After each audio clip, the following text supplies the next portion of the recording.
Hello, everyone. Mike and Tim back with you for the last squad of the day in the team event at the 2015 Military Championships here from the Orleans Hotel, Casino, and Bowling Center. Tim Mack here with me. Tim, it's been cool the last couple of blocks. We've seen some high scoring on this house shot, and we're going to see more of it probably. I would anticipate that. We've seen 299, 300 already. We've seen a 1030 or 1040, and we've seen nothing but really high scores and great bowling and great camaraderie here amongst all of the military people here that are here supporting this wonderful event. No question. I want to thank all the sponsors too: Storm, Turbo, Counts Customs, Bowlers Journal International, Enterprise Rent-A-Car, Jim Beam, Budweiser, Edelman Financial, K&K Bowling Supply right behind the booth here. Ken Keegan and the folks in the pro shop doing a great job. And the Southern New Hampshire College also coming aboard to help out. So let's take you out to our lanes. We've been using these lanes the last couple of squads, 17 and 18, 19 and 20. We'll get started. You're going to see 6 players on each pair, and those 6 players on each pair are all on the same team. And they're going to bowl 4 games this afternoon for you on our Monday 4 p.m. squad. The last of the day, as we said. And these bowlers are active military personnel. They are active over here at the Orleans. And then over at the Gold Coast, which is going on simultaneously, are the non-actives. And there are a couple of non-actives that they needed to fill some teams here.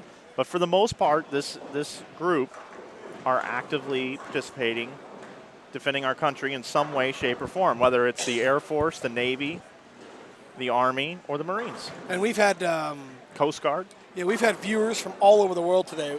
In our last squad, we had people tuning in from Denmark, Spain, Guam, all over the country as far as Georgia, up in the East Coast, Arizona, California. So we'd love you to log onto the chat, insidebowling.tv, and ask us some questions and concerns, and we're going to do the best we can to get to field as many people as we can. We've been doing online interviews and got a chance to meet some really great people, and we're just trying to bring the military people that are out here closer to maybe their husbands or wives who are at home. Absolutely. Watching them at home, and can't be with them right now, but they're out here doing something great. They're meeting their fellow comrades, and they're meeting new people, rekindling old relationships. It's just a fantastic event, and I got to be honest with you, this is my first event. Me too. And it's superseded this is day 1, and it's superseded my expectations. I just cannot believe, A, the ability of the players. The level is a lot higher than I anticipated. B, the camaraderie and just the genuineness of the people out here. Fantastic. Well, just a couple of things here, just to kind of set the tone here. Really great attitudes here. Everybody just is happy that they're here bowling. And some of them are drinking alcoholic beverages. Some of them are drinking water. You see all different types of ways that they're conducting themselves, but it's all with a really, really positive influence. There's a lot of spectators here. There's bleachers in the building, and they're pretty full of family members. This is a vacation for many of these folks, and a lot of them have names on the back of their shirts, custom dye sub jerseys. Some of the teams are all dressed the same. So these aren't just military personnel that you would just ask to come bowl in a tournament.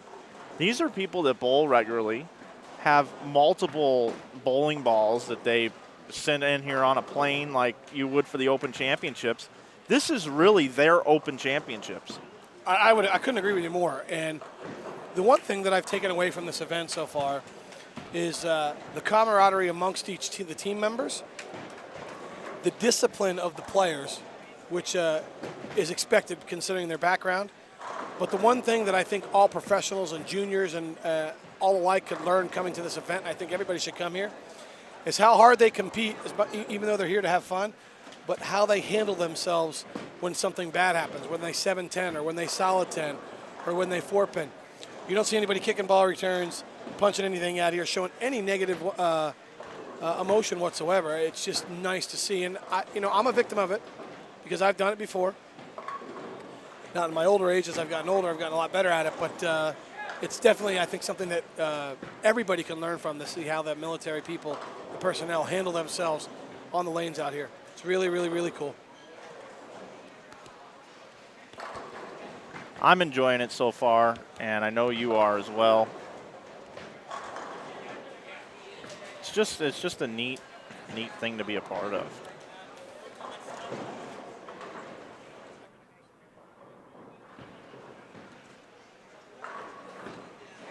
Tim's offering some coaching assistance to one of the players,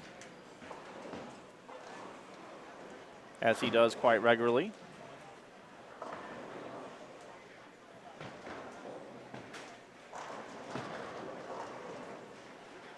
Oh, looks like it's an insert down the lane. Tim Mack jogging up and down the gutter capping here. Always wants to get some airtime. We'll have to ask him about that. Timmy getting some airtime there. Of course, giving him a hard time.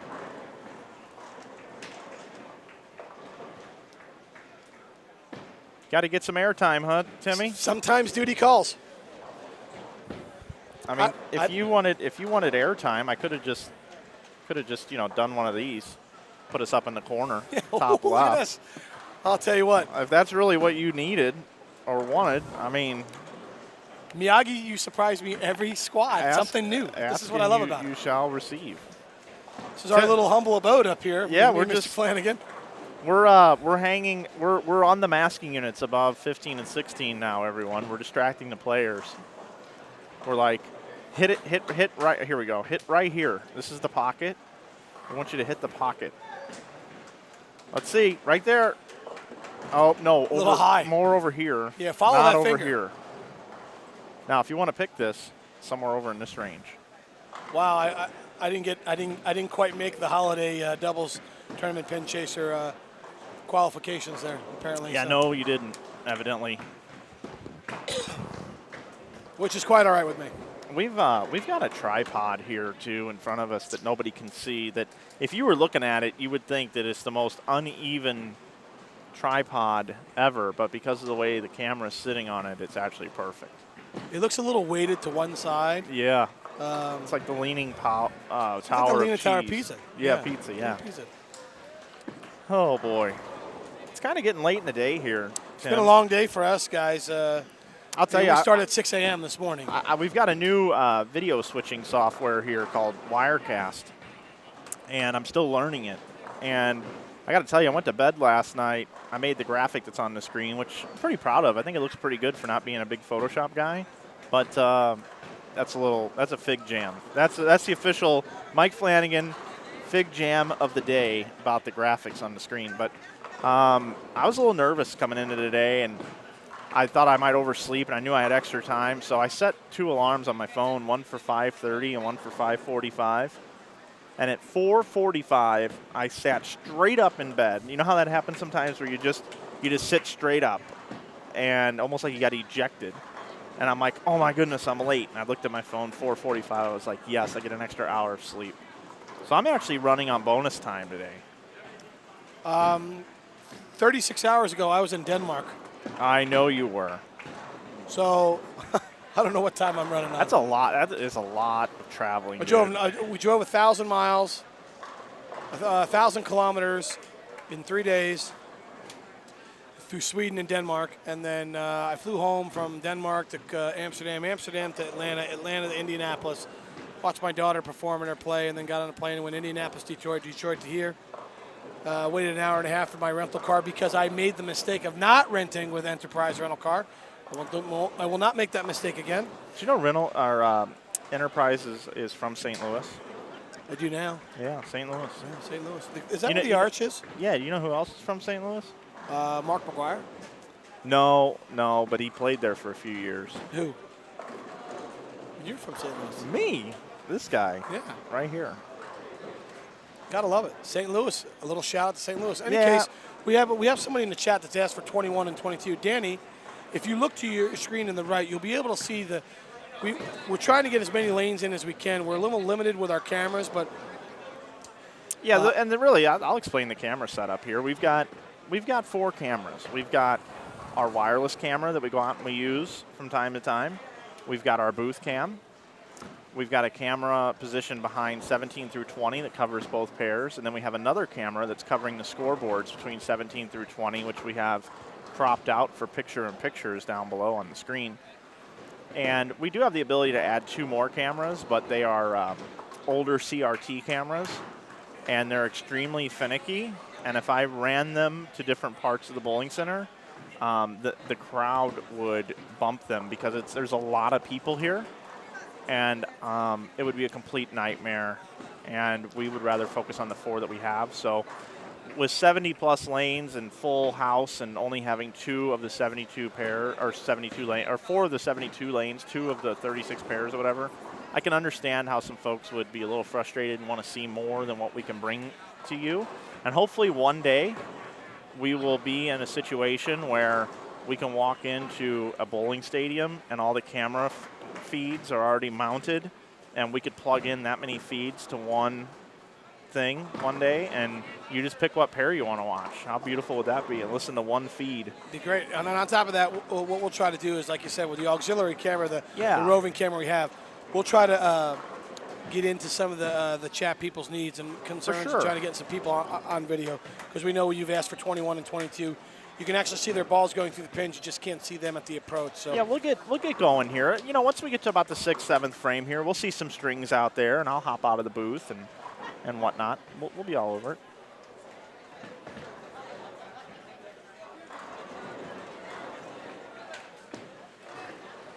Out of the gate early, Tyrone Crosby right in front of us here on lane 18. He's got the front 4 strikes in game 1. So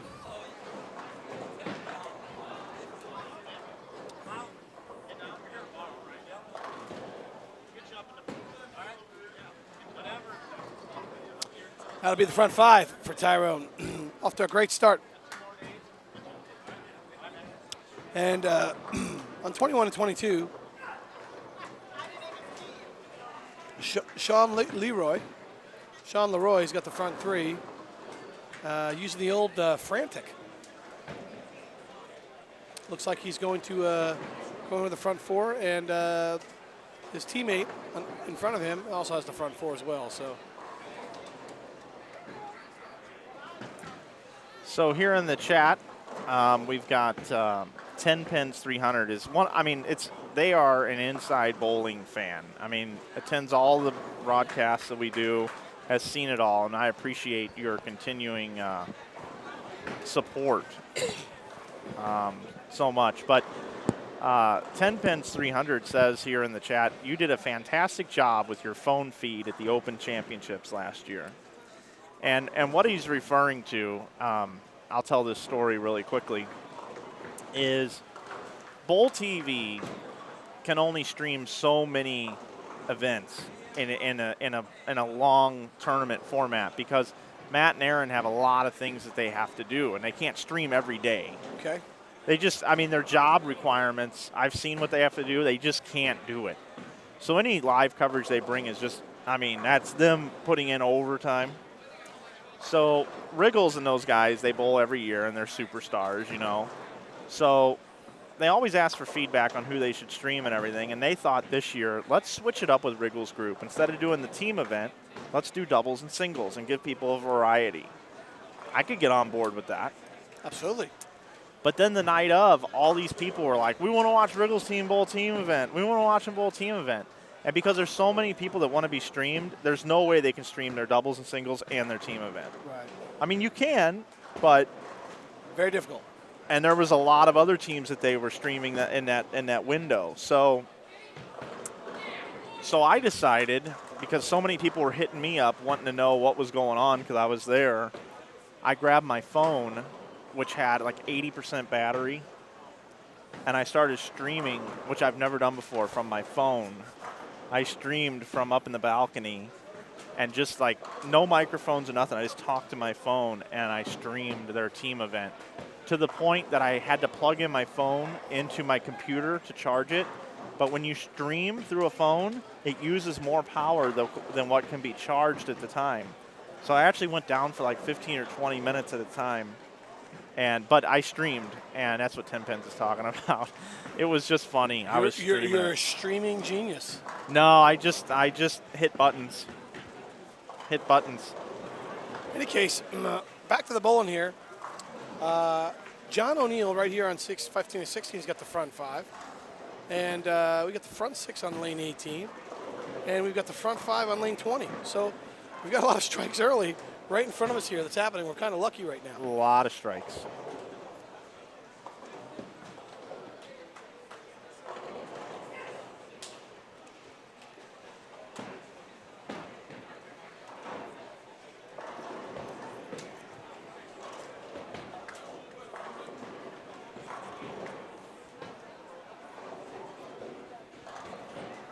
Got some positive emotion going on over here on lane 21 and 22.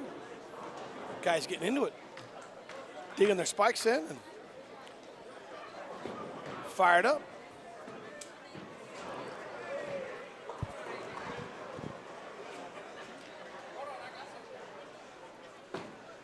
Tim, right now, let's play a game. Just because it's getting late in the day. All right, this is kind of what happens sometimes. We derail things, and then Wes Pye is going to come up and get in the booth, and then I'm going to go out and hop around, and we're going to dial in the coverage. But once in a while, I got to be goofy. Right now, Okay. you have to, the entire bowling center says, ladies and gentlemen, please hold up on all your bowling. We need everybody to get quiet right now. Tim Mack is going to sing a song. And they walk over with the wireless mic, and you have to hum or sing a song to everybody. What song are you going to sing? Cuts like a knife, Brian Adams. Cuts like a knife.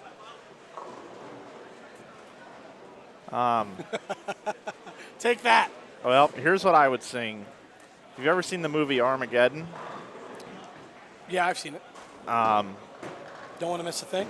Nope. I would sing Leaving on a jet plane. Okay. Don't know when I'll be back again. That's what I would sing. Okay, I got you. And really, it would be a tribute to you because of how much you've flown recently. Recently?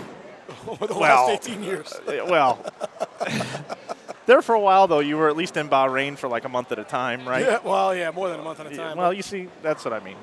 In any case. Right now, you're just everywhere. But anyway, so that's what I would sing. Because that, Leaving yeah, on a jet plane. Don't know when I'll be back again. Yeah, see, it's just, it feels good. Okay, I got you. Yeah. Yeah. But, you know, it's just, it's nice. It's Leaving on a jet. Okay, I got you. Yeah, that's all right. Anyway, we got John O'Neill on lane 50 with the front 6. I think people want more of this. Yeah, they might. Well, we'll see. I say we turn this camera around and we just. You got 2 guys at the front 6 here. Excuse me.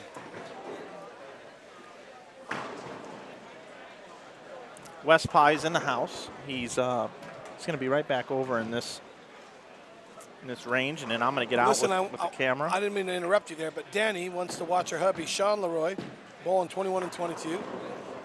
Go, Sean Bear Daddy. Yeah, well, Her wife and daughter are watching at home. he's got 999 spare strike, and we will get you coverage of 21 and 2. 21 and 22 will definitely be in the mix. It's coming.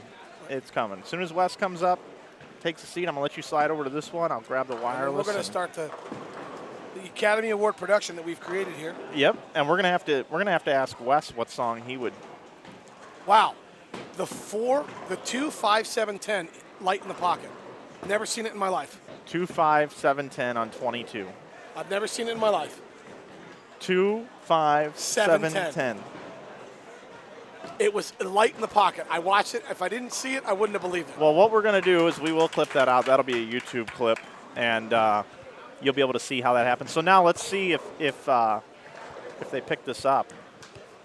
This is, who is that? Marvin Williams.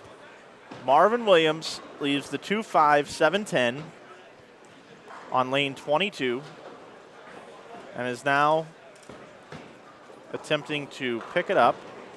Right-hand side of your screen. Oh, my. Oh, my. Holy cow. He got it. Not only did he leave the 2-5, But he made it. 7-10, but he made it. That is unbelievable. Awesome. Wow. Wow. Marvin's a good bowler, too. Marvin knows what's going on. It's impressive. Wow. So we've got one guy with the front six. The two other guys missed in the seventh. Tyrone's back and striking in the eighth. Pacing 278 right now.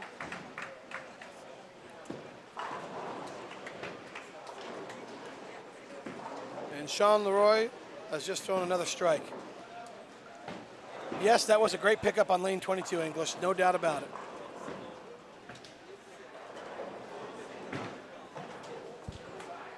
Marvin.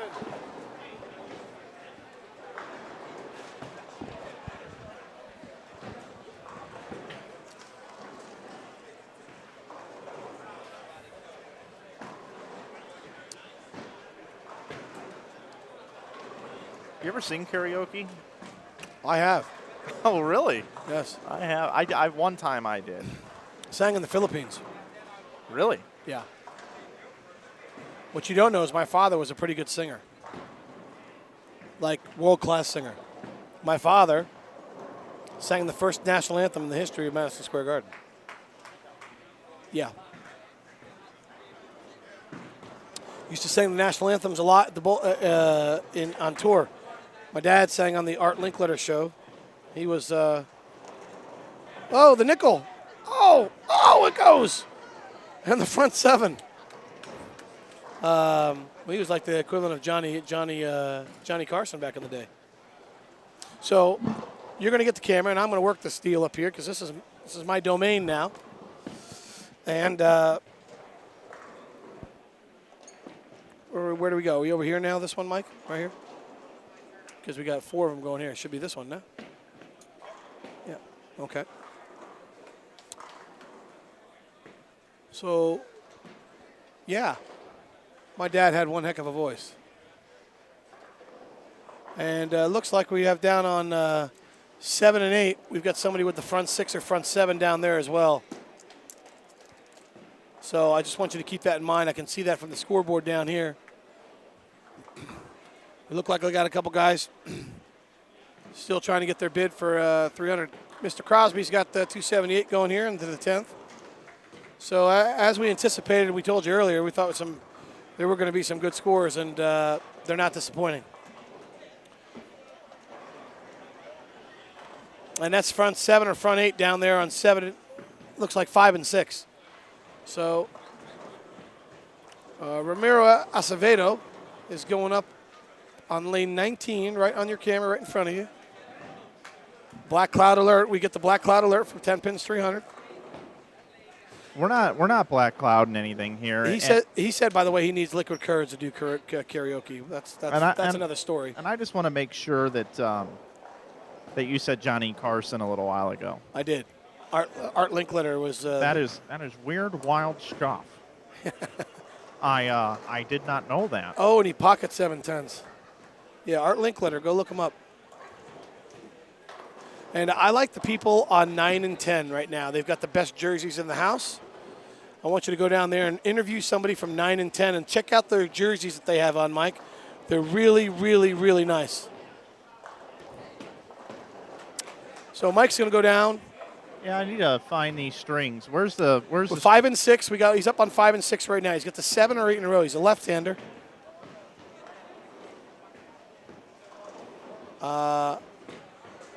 And we've already had our string end over here on lane 20. So the only string we got right now is down there on 5 and 6. Are you down there? Can you see it? I'm headed now. Okay. Looks like 5 and 6. He might be up right now. Tell me when you're behind him so I can get these people to see what we got here.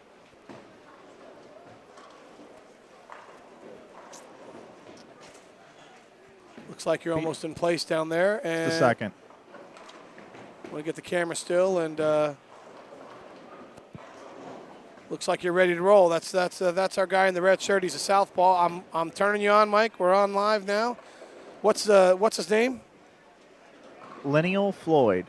Lineal Floyd, front 7, looking for number 8, 5 and 6, southpaw.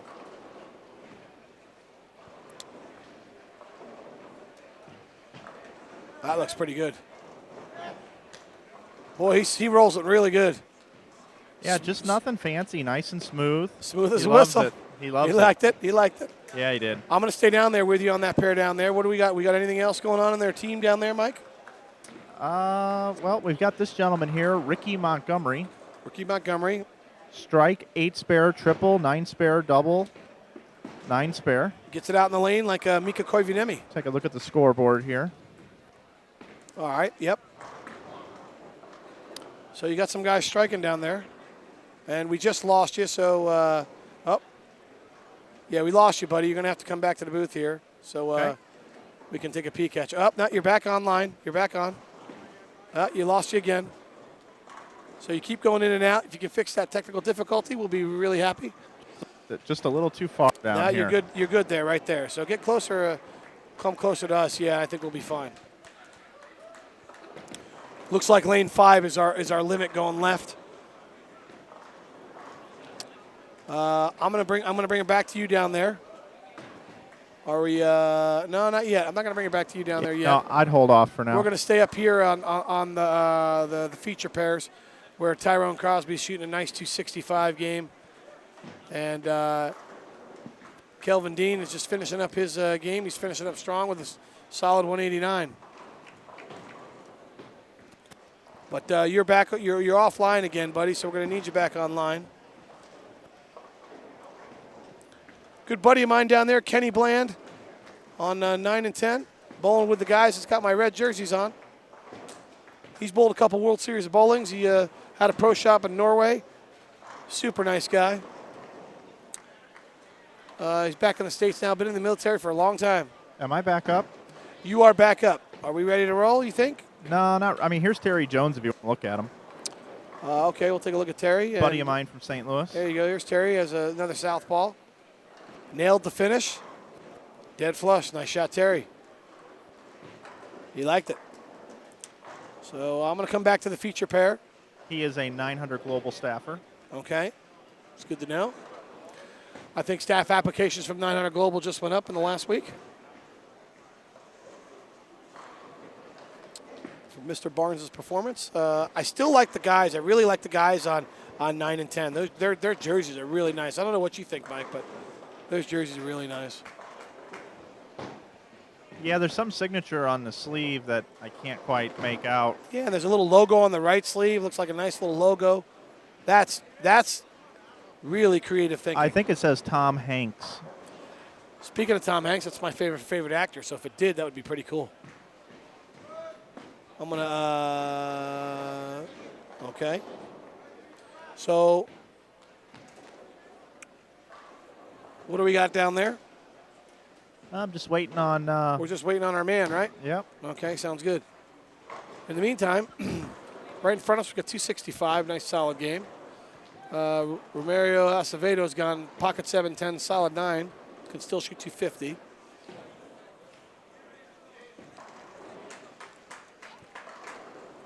All right, Lineal Floyd is about up here. All right, here we go. I'm passing it down to you, Ninth frame. Mr. Flanagan, and there he is. He's the man of the hour right now.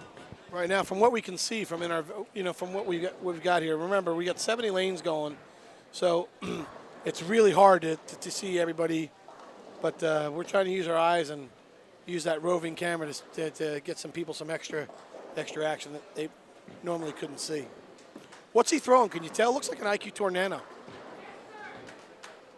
That is confirmed.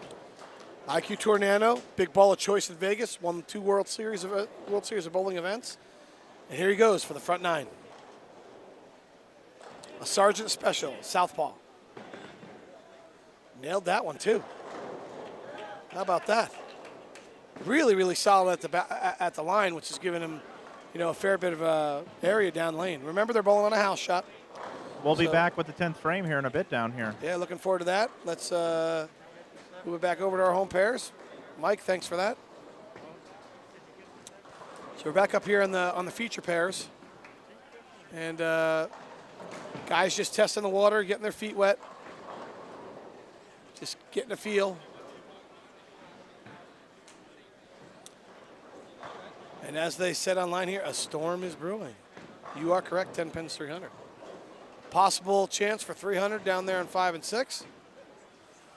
And maybe up at the high end as well. We can't really tell. We can't really see what's going on up there. How's my camera doing? We're still online, buddy. We're still good. We're still good. I think I see Rhino Page shirt down there. Is that Rhino? Is that Rhino Page? No, it's not, but I'm going to get an interview here. Okay. I'm bringing it over to you. Take it away. Hold on a second. All right, I'm going to go back to the main pair. Let me know when you're ready.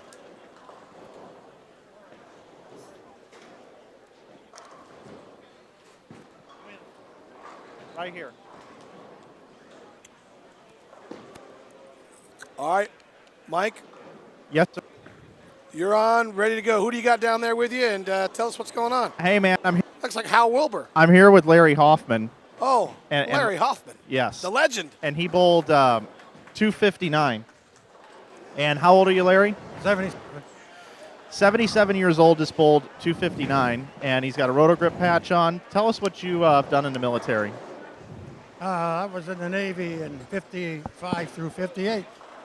55 through 58. How many years have you been coming here?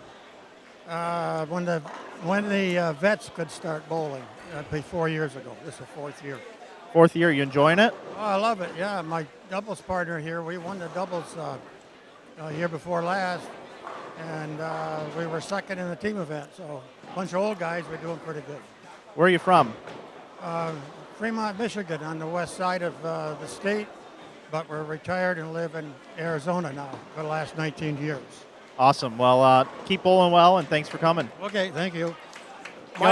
Mike, Larry Hoffman is one of the all-time greats. He's won a number of high roller events. He's been in the hunt for a number of years. He's a really well-respected player on the high roller circuit. You just got one of the legends of the high roller down there. Thanks, buddy. That's awesome, buddy. Well done, buddy. Want to welcome Wes Pye back in the booth. Thanks. Good to be back. Wes, we got a gentleman down there on 5 and 6 throwing an IQ Tornado with the front 9. Very nice. It's Southpaw fantastic. lefty. Yep, see him. He's anchor bowler on the right lane on lane 6. Terrific. We got Mike down there in the trenches, just waiting to get him back online, and we'll take a peek and see what he's got when he's ready to roll. That's good. That's great. This is really my favorite spot to be. I love being down here with the bowlers, and you know what's cool too is even at like some of like the bigger tournaments with some of the professionals and that bowl in some amateur tournaments, nobody's ever like kicked me out yet or like punched me or anything like that. They like me down here. That's because if you look at the polls, there's one guy that came in the top 5 in most of the polls that could try to save bowling. Killing me. help bowling. I won't mention any names, but I'm just throwing that out there. Hey guys, I'm slacking. Slacking. We got him here. Let's go. Let's get him on camera here. There he is. On the other side, Mr. Montgomery's a pretty big man, so he's kind of, and there he goes for the front 10. There it is, 10 in a row. We're looking for our second 300 of the day. Lineal Floyd. Lineal Floyd, lefty from, where do you think he's from? I could ask him. Right now. I want you to ask him right now before he throws his next shot. What is it about game 1? I don't know. Game 1 seems to be right off the fresh. You know, High games. At 300, at 262. 299, first squad. I was talking to a guy from Houston who's bowling next to the gentleman who shot 300. His teammate the second game shot 290. Well, here we go. This is for the 11th one in a row. Got that left. Man, he's got that Johnny Petraglia kind of look thing going on. He's got that Johnny Petraglia follow-through finish. This is as automatic as a 300 as you're ever going to see. Set it up, Timmy. Here we are. Third squad in a row. We've had someone with the front 11. Lineal. Last name? Lineal Floyd. Floyd. Going for the elusive 300 here at the 2015 Military Bowling Championships. Lanes 5 and 6. Finishing on lane 5. About to go for his 63rd perfect game. That's my guess. Does he have another? One more in him for the 12th. Second perfect game of the day. Away. Looks good. Oh, the flat 7. Does him in. Man, that's great. Still high fives his opponents. Great start. That's how you help your team. $2.99. That's near the maximum. Luckily, we're still on him down there, Mike. We're still on you down there. Maybe we can get an interview with him and tell me, have a quick chat with him and see what he thinks. Yeah, just remember I got to have a second to set up here. Okay, you go ahead and do that, and I'm going to move the cameras back to the main pair, and you let me know when you're ready. So $2.99 again. We've seen $2.99, $300, $2.99. Wes, first game. You're right. Something about that first game. You know, they get lined up in practice, off to the races. Feeling pretty comfortable. I like Wes Pye's chance of shooting 300 on this. I like Wes Pye's chance of shooting 300 on anything. Maybe for two. Maybe for two. It's very kind of you. Very kind of you, but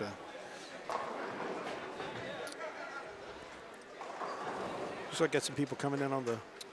What's the the chat significance there? of Chris Barnes signing with Global 900? I just changed companies, 10 pins 300. And, somebody like that that's got a big name has decided to change manufacturers and maybe looking for something different for the future of his career. Very well said, Tim. I mean, Okay, we're going to take it down to Mike. Sorry, Wes, to interrupt you. Mike, you're on with Mr. Floyd. Take it away. Hey guys, here with Lineal Floyd, $2.99, man. That's pretty cool. I was happy with it. I was trying to get that one more pin for my mom because she hasn't seen me throw a 3 ever. How many 300 games do you have? About 57 of them. Oh, I was close. 63. Tim said 63 up in the booth. It could be. I lost count. It was in the 50s is all I remember. It could be more. Wow, that's really cool, Timmy. So tell us what brings you here to the military championships. What brings me here is being able to come back. I mean, I used to be in the military, and then when they opened it up for all of us who's ever served, but I just never retired, I said, great. I loved it when I used to come out here with the camaraderie and everything else from the military, come out and support it. I just love this. It's all right, great. Let me come back out here and play and have some fun and enjoy myself. And what is it that you did for us serving our country? I worked for in the Air Force. I was a crypto tech way back when in the 80s, a long time ago. Crypto tech, pretty cool. That sounds pretty sophisticated there. Comm crew, basically what it is, just keeping the communications up. Cool. So any takeaways from this event this year so far? Just this $2.99 game, I guess? I don't know. It's just a start. I can't have anything to take away yet. It's just game one. There's a long way to go. All right, man. Good luck to you the next couple days. Thank you very much. Appreciate it. There you go. Thanks, Neil Mike. Floyd. There you go, guys. Thanks, Mike, for that interview. We're back to the main pair down here. And cryptic. That sounds like something very smart. yeah, like Sounds a like- code breaker. Yeah, code breaker. That's out of my league, buddy. He's having like, you know, he's not telling us what the real deal is, you know. It's Yeah. a code breaker kind of thing. I think he was CIA, maybe, He probably couldn't tell us you'd have to kill us.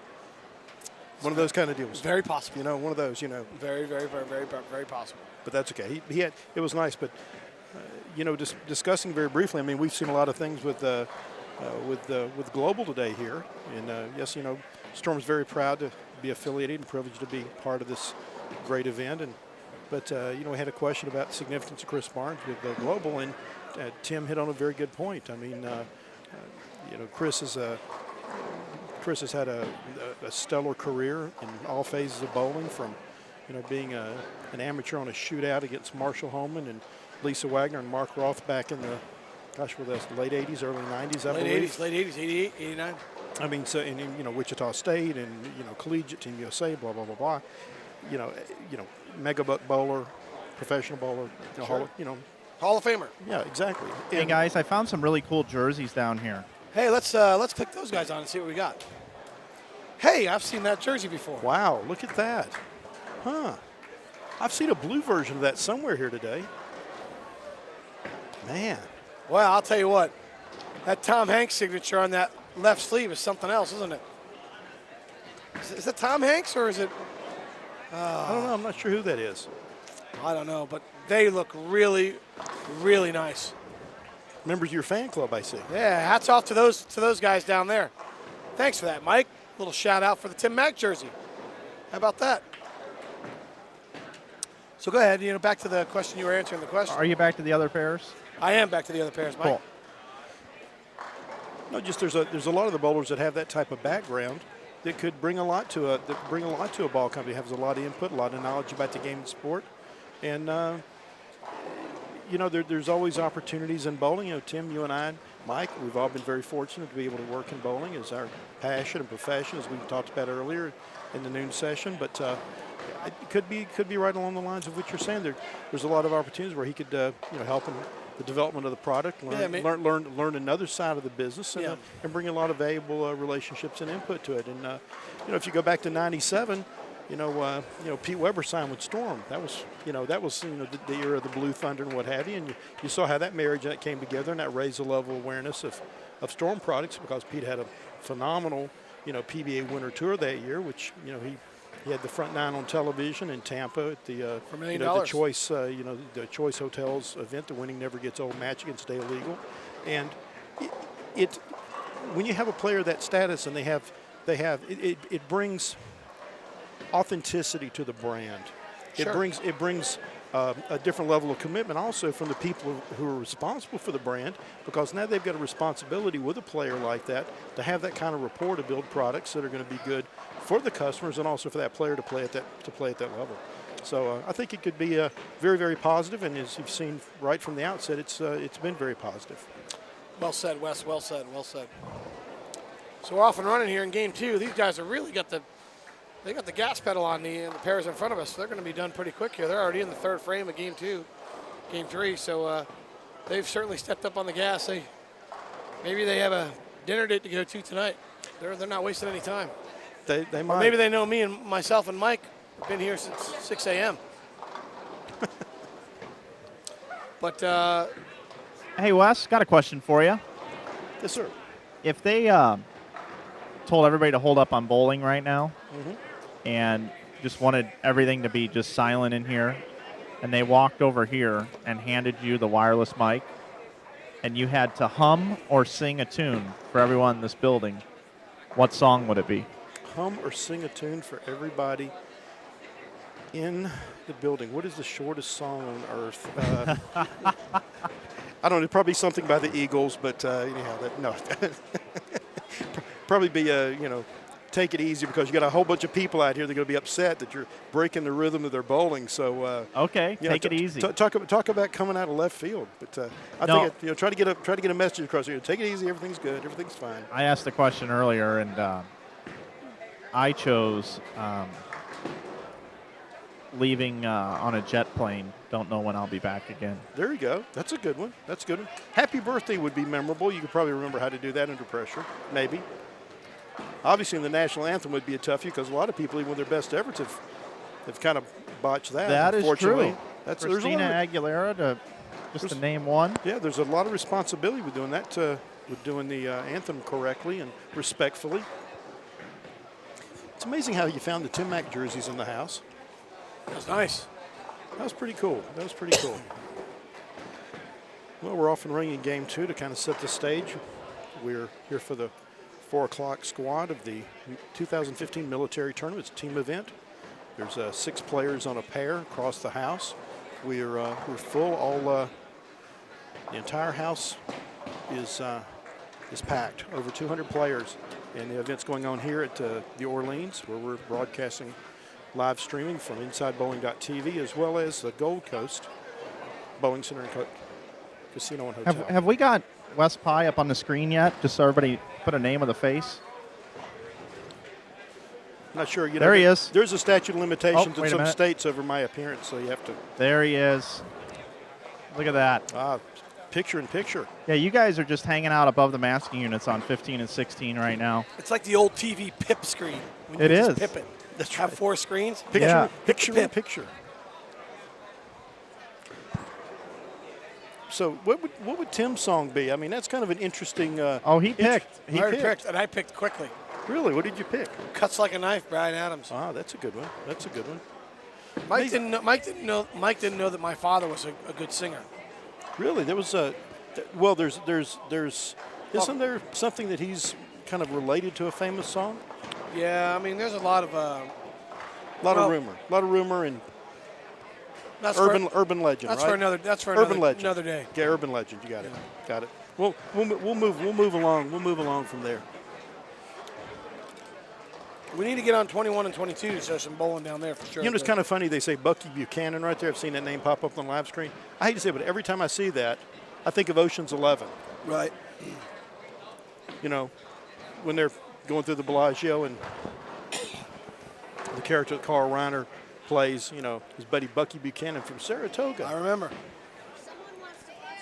Makes me think of InsideBowling.tv. makes me think of Days of Thunder, Buck Brotherton. Oh, that's a good one. That's another good one. Yeah, that's another good one. That's a good one. Well, Mike's down there on Mike's 21 and 22, and we've been asked for that pair, so we want to definitely get down to that pair. And we need to get, who do we need to get on there? And then we need to get 23 and 24. Dee Brainiac wants to have her son wants to know if you can show his grandpa bowling on 23 and 24. Who is your grandpa? That doesn't help us. We need a name so that we can make sure that we. Well, I've got an show SB him. down here, so I'm sure that's it. Okay. On 23 and 24. And then we definitely need to get a couple, Leroy, Mr. Leroy, on 21 and 22, because that was, Danny had asked for that earlier, and we want to make sure. Richard Rabbitass is who we need to get on 23 and 24. He's up right now, actually, on 23 and 24. Yep, he'd be the There he leadoff is. bowler on the left lane right there. That's him right there. There is your grandfather. Bowling, 23 and 24. Hopefully he's waving. He shot 209 the first game. Your wish is our command. There he is on the live stream. I don't know if I pronounced his name right. Rabatis, I'm not sure, but we definitely got him on video. Here he is, about to shoot his spare. Southpaw. And covers a spare. There you go. And just like that, your wish. All right. He's clean through four frames. He's actually bowling Spare quite well. strike, spare. 209, four frames clean. We appreciate you tuning in, and I hope your son has a good day, and I hope he enjoyed that. So we'll try to get him later in the program. And that's part of the fun of doing the live streaming. You know, we're privileged and honored to be here and having to, you know, showing these fine military players, both previous and current service men and women involved in this activity. And as we've heard time and again, it's all about the camaraderie and friendship, as well as they're competitive. It's there's some very competitive, good play out here. So you know, we're really glad when we can help out and get a camera and some recognition. Absolutely, much appreciated. We definitely have to get Mr. Leroy on the camera. He's actually standing right next to you, Mike. He's in the settee. He's right next to you. Now, Marvin Williams here picked a 2.5, 7.10 earlier. And then struck out and shot 265. Marvin's a good player. Wow. 5, 7, 10, 2. 5, With 7, the 2 10. pin, it went light. It was Wow. it was unbelievable. He's Wow. going to have a harder time picking that up, though. Well, maybe he'll pick the 7.10. It's Vegas. Anything can happen. That's right. That's right. Anything can happen. That's That's true. what I'm going with. That's very true. Is that Kenneth Reynolds with the 21 and 22 in the goal? Yes, it is. He is on 21 and 22 with the gold chains. That is him. Kenny Reynolds. You are correct.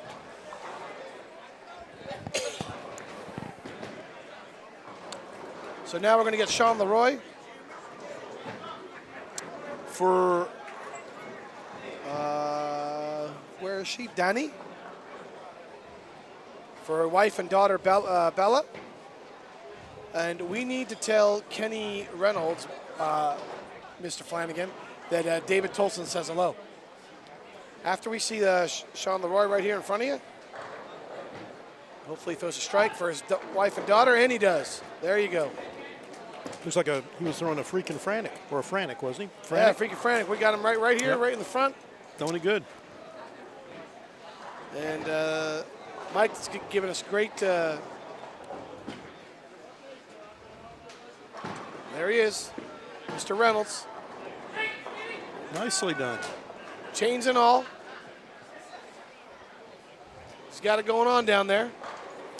And Mike's lane side right there, right in front of everybody, kind of watching the action unfold right in front of him. And for Mr. Leroy's family, he started the first game at 225. Yeah, and let's go ahead and take another look on lane 24 on lane 24, Mike, if we can get it panned back and get Rich again for his son.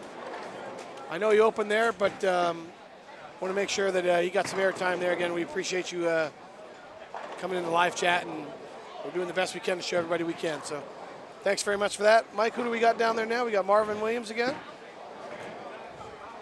Yep, and the only time we pay attention to him, he either 2.5 7/10s or 7/10s. Let's see if we can get him a strike. Well, he's 10-pin this time, so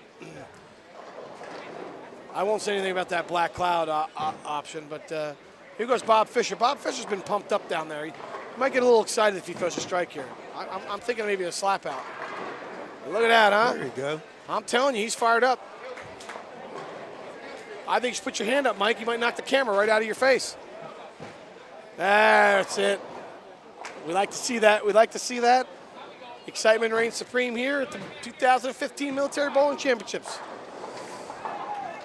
He's pumping up the crowd. He's trying to get the crowd pumped up Get the behind crowd him. pumped up, and we got it going on right now. Trying to do a little raise the roof move there. Let's get one more shot of Mr. Leroy there for his wife and daughter who are at home watching. Hopefully they're still on. This is the modern-day Steve Cook, The Michael Haggett. Modern day Steve Cook. There you go. Front three. They got Puts a lot on it. They got a little rhythm going right now down there. Sure do. They got it going. See if Leroy can keep it going. Oh, he got good leverage on that one. Flying got it master. out. That was great knee bend on that one. Really good leverage on that one. And up front, close and personal. Robert Redford and Michelle Pfeiffer down there with the camera. So, Mike, thanks for that. I'm gonna pass it on. Let you take a look at some other pairs down there. Thanks for that good up close look for us. And yeah, back to our feature pairs here, the main pairs. Got Tyrone Crosby's bowled a nice 265 right in front of you on lane 18. Working on a 5-bagger, strike spare 5-bagger, potential 280 out there for him. Ooh, that's left. You got that one in. Oh boy, we're good at the cloud. We're clouding like no other. This is game number 2 of this 4 o'clock squad, everyone. 2 more games to go. 6 on a pair, and they're all bowling on the same team. And I'm getting thank yous for covering certain pairs. It's amazing. I think I'm going to get a sign that says, "We'll work for tips." I'll come to your pair, raise a 20 up in the air, and I'm on my way. No, I'm completely kidding, but April B. no, I'm not. Yes, I am. April B wants to see William Bucky Buchanan on lane 32. I don't know if our feed goes all the way down to 32, April, unfortunately. 32 is borderline. Yeah, we start losing the camera on that lane. If he was on 29 and 30, we might be able to stick it out. But we lose our feed down there in the 30s, unfortunately. We do have good news for everybody, though. We are here tomorrow and Wednesday, same group of bowlers And they'll be coming changing through, pairs. and we'll have the opportunity the next couple days. That's sure. great. That's great. So bear with us. We're doing the best we can. We have some logistics problems just because of the feed issues, so we're doing the best we can. And while we have them on, we just want to thank all the sponsors who are helping make Absolutely. this possible. First off, our employers, the fine people at Storm Products in Brigham City, Utah. Best in the business. The penultimate manufacturer of bowling, high-performance bowling equipment in the world. Much appreciated and proud to be part of that team. Mike, Tim, myself. Also, our friends at Turbo 2-in-1 Grips. Out of the Detroit area, Mr. Chris Sand is here representing them very nicely. Counts Customs, for those of you who watch the program with the Count. He's here in Las Vegas. He also has a terrific place over at Rio. Has a nice business over there. And a nice rock bar out on Flamingo Road as well. Bring it on. If I remember right. Bowlers Journal International, our friends there do a great job with supporting and getting the bowling news out around the world. Mr. Mike Pinoza and Keith Hamilton. Enterprise Rent-A-Car, Jim Beam, who's premiering some of their new products here.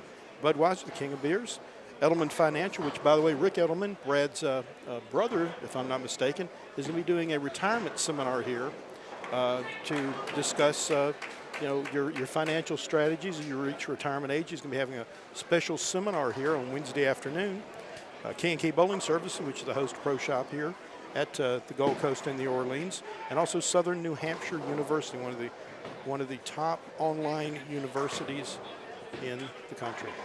So thank you to all of them for their support to make all this possible and make it happen. And checking back in on some of the bowlers. We don't see anybody with a string for 300 this game like last game. What we do see on 21 and 22, though, is that pair early, is striking. Yes, they are. Yes, they are striking. They've got, everybody is above the card except the leadoff bowler on the left, and he, which is Marvin. He bowled 265 the first game. So. Yeah, you're right about that, Tim. Yeah, And, Kenny Reynolds. Two of the players at the front four. Yeah, Kenny Reynolds looking for a triple here, and that would really get them some momentum going here in game 2 early. They got a lot of energy going on down there. Oh, he liked it. They do. Threw it good. Threw it really good. Really you- rolled it well. I want to know if you could get close enough, Mike, to Kenny Reynolds down there. What did he have around his neck? It looks like Mr. T necklaces, or did it have a bunch of rings? I couldn't see. I don't really know, but I was thinking Sam Cassell the whole time I was down there. Sam Cassell, the basketball player. Yeah, yeah. My cousin used to call. Well, I can't say what my cousin used to call it. Well, man, he could shoot the lights out of him. Yep, Marvin picks up the double. That pair is one pair to watch, guys. A lot of good players in that pair. A lot of guys that roll it really good on that pair. April, thanks for your comments. We're going to try to do the best we can to make sure that we get Bucky Buchanan on here. We might have to pull him off his pair. We're going to try actually right now. Might be a zoom in from a few pairs away. Might have to zoom in from a few pairs away. So.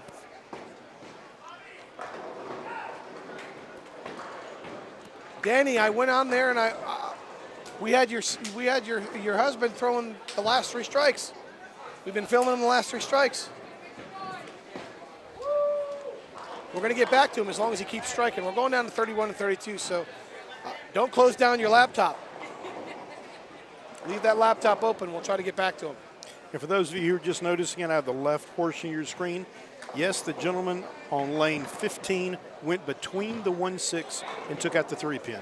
Okay. That was not you were not imagining things. That shot did just happen for a 7-1. We're down on 31 and 32. Our feed is still on, Mike. Do we have Bucky Buchanan? Is that him? No, it is not. Okay, but that's who we're looking for. We've been asked. April B has been asked to see Bucky Buchanan. So He'll be up next on the left lane. okay, we're going to leave it on. We're going to leave it on 31 and 32, and then when you're walking back down here, we need to get one more shot of Sean Leroy, because his wife just turned the laptop back on, and she wants to see him. Okay. You were talking about Michael Haggett earlier. He had the front four. He went pocket 7-10, and just took a good run at it. Didn't bounce it out of the back though, but certainly didn't get a good break on the pin carry. And we were talking earlier today about how the change in the lane conditions as it breaks down and transitions from people using different surfaces of the bowling balls, different rev rates, playing different parts of the lane, how that's going to affect everybody on their pair, right? As well as the scoring pace and how it breaks down, and that's where it's almost an art form now. From watching the guys who bowl the USBC tournaments or some of the big team events, that they get together and they kind of line up, or even the lady players, the lady players, the USBC ladies championships. William Buchanan, guys. Okay, there he is. April B, you've asked and we've come through. Our feed is a little fuzzy, but there he is, Bucky Buchanan. And he leaves. Oh, he almost rolls the 2-pin. If you could send him a text message, tell him to smile. It's okay. Send your husband a text message, tell him to smile. He is on TV.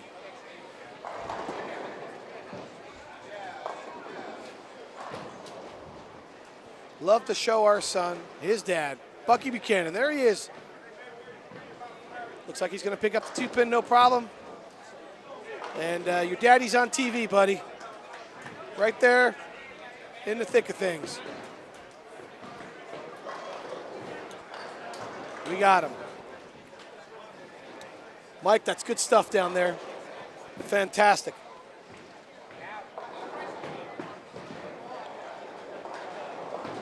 Keep scrolling down there on 31 and 32. Hang in there, Mike. I'm going to go back to the main camera for a second. Guys are finishing up the 10th frame here.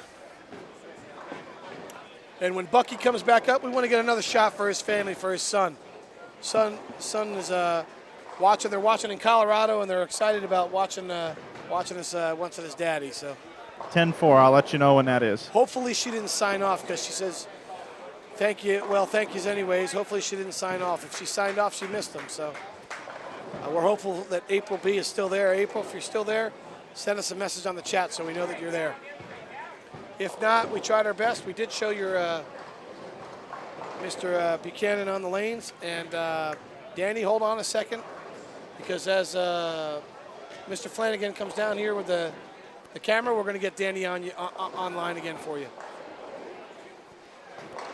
I'm not hearing anything from April, Mike, so can you scoot on down here to 21 and get one more shot here, Sean Leroy, for her husband, for his wife. Can you hear me, Mike? Yeah, I'm back with you. I was down here talking with the guys. Okay. All right. Are you? Did you hear what I said? I don't know if April's still there or not. Okay. Yeah, I'm down here just talking with the guys. Okay. I'm gonna zoom back to our main camera. If you can get down here. You betcha. Well, I'll get an update with them a little bit later. Okay. If you can come down here and just get Sean one more time on 21, that would help out a bunch, because she's watching right now. She turned her laptop on right now, and we're running for you right now. I'm actually going to show you him running right now to show you that we're making an effort to get him on. There you go, Danny. There's your husband. There he is. Let's see if he's got the goods on camera this time to throw the strike.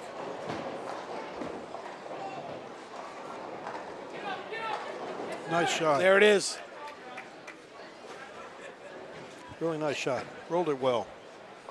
There it is, right there. We should put that camera right on him so that she can see her husband. We're panning to you. Sean, stay there in the camera. All right. Give us a little wave. There he is. Danny, that's for you. Colorado. There you go. Good stuff. All right, back to the action. Big southpaw's got in pocket 7-10. It looks like 3-7.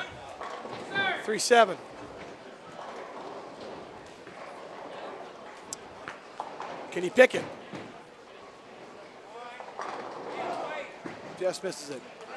All right, Mike, thanks for that. We're going to come back over to our home pair where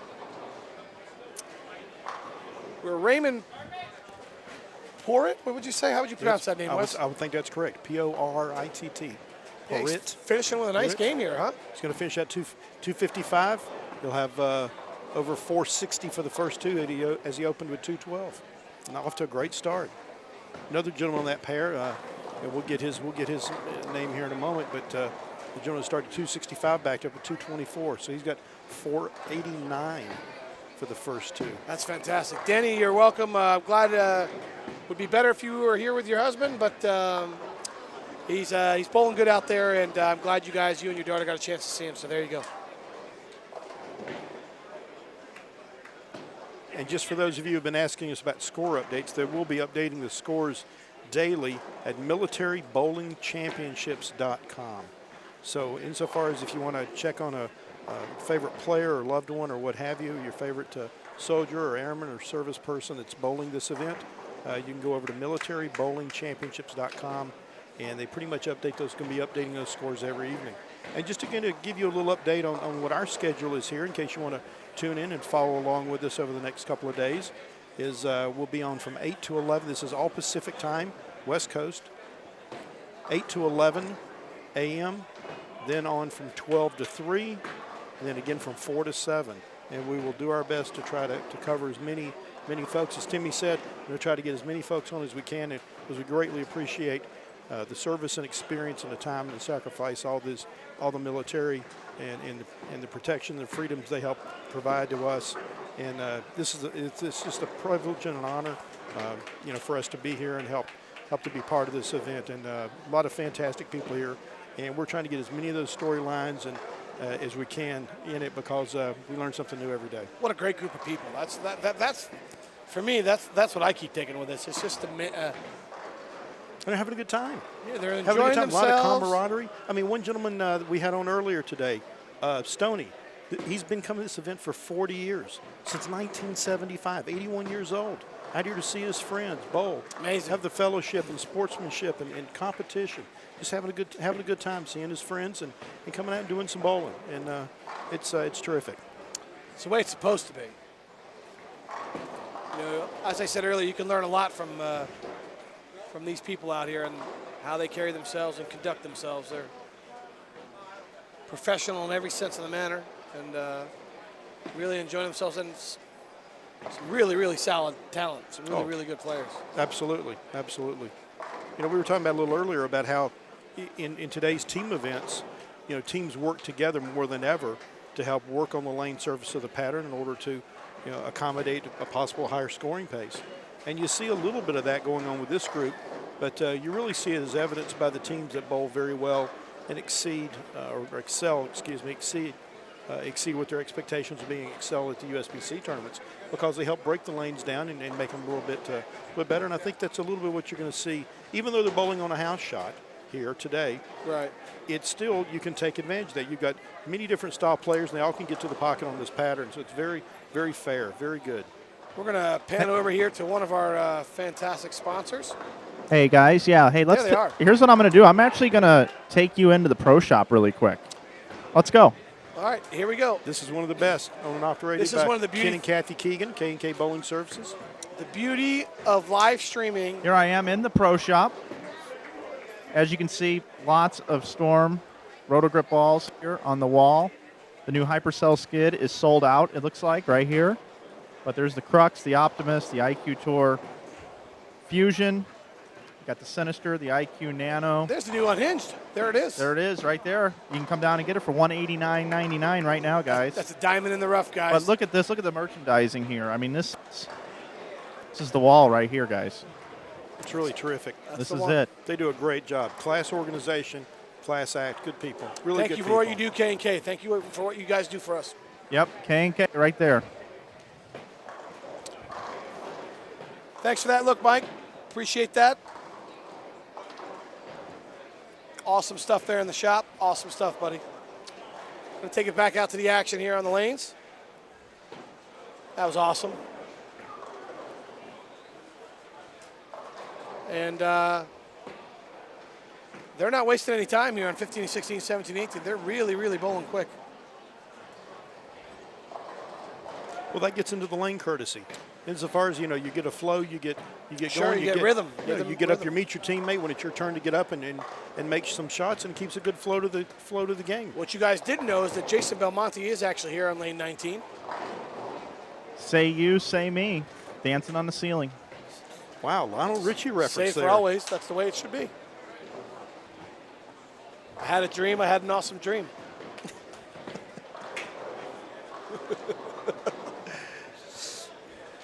Oh, we're just throwing things out there. When you've been here for going on 13 hours, Yep. You're getting a little punchy. get a little tired up Oh, here. I'm at that point, guys. I've got to be honest with you. I'm tired. I've flown. I was in Denmark less than 48 hours ago, Wow. and I'm tired. And I got in last night pretty late. I had 3.5 hours sleep. I've been here for 13 hours almost. So Here's a funny story for I've got everybody. the I strokes. get this text last night. First of all, I text him and said, "Hey, what time are you going to be in?" And he's like, "I don't know, 9:40. I'm descending right now," which is funny I'm in itself. descending. I'm descending. And then on top of that, then he goes, "I'm getting my rental car right now, buddy. I'm 20 deep." And then like 25 minutes goes by, and he goes, 18 left. Oh my lord. Oh yeah.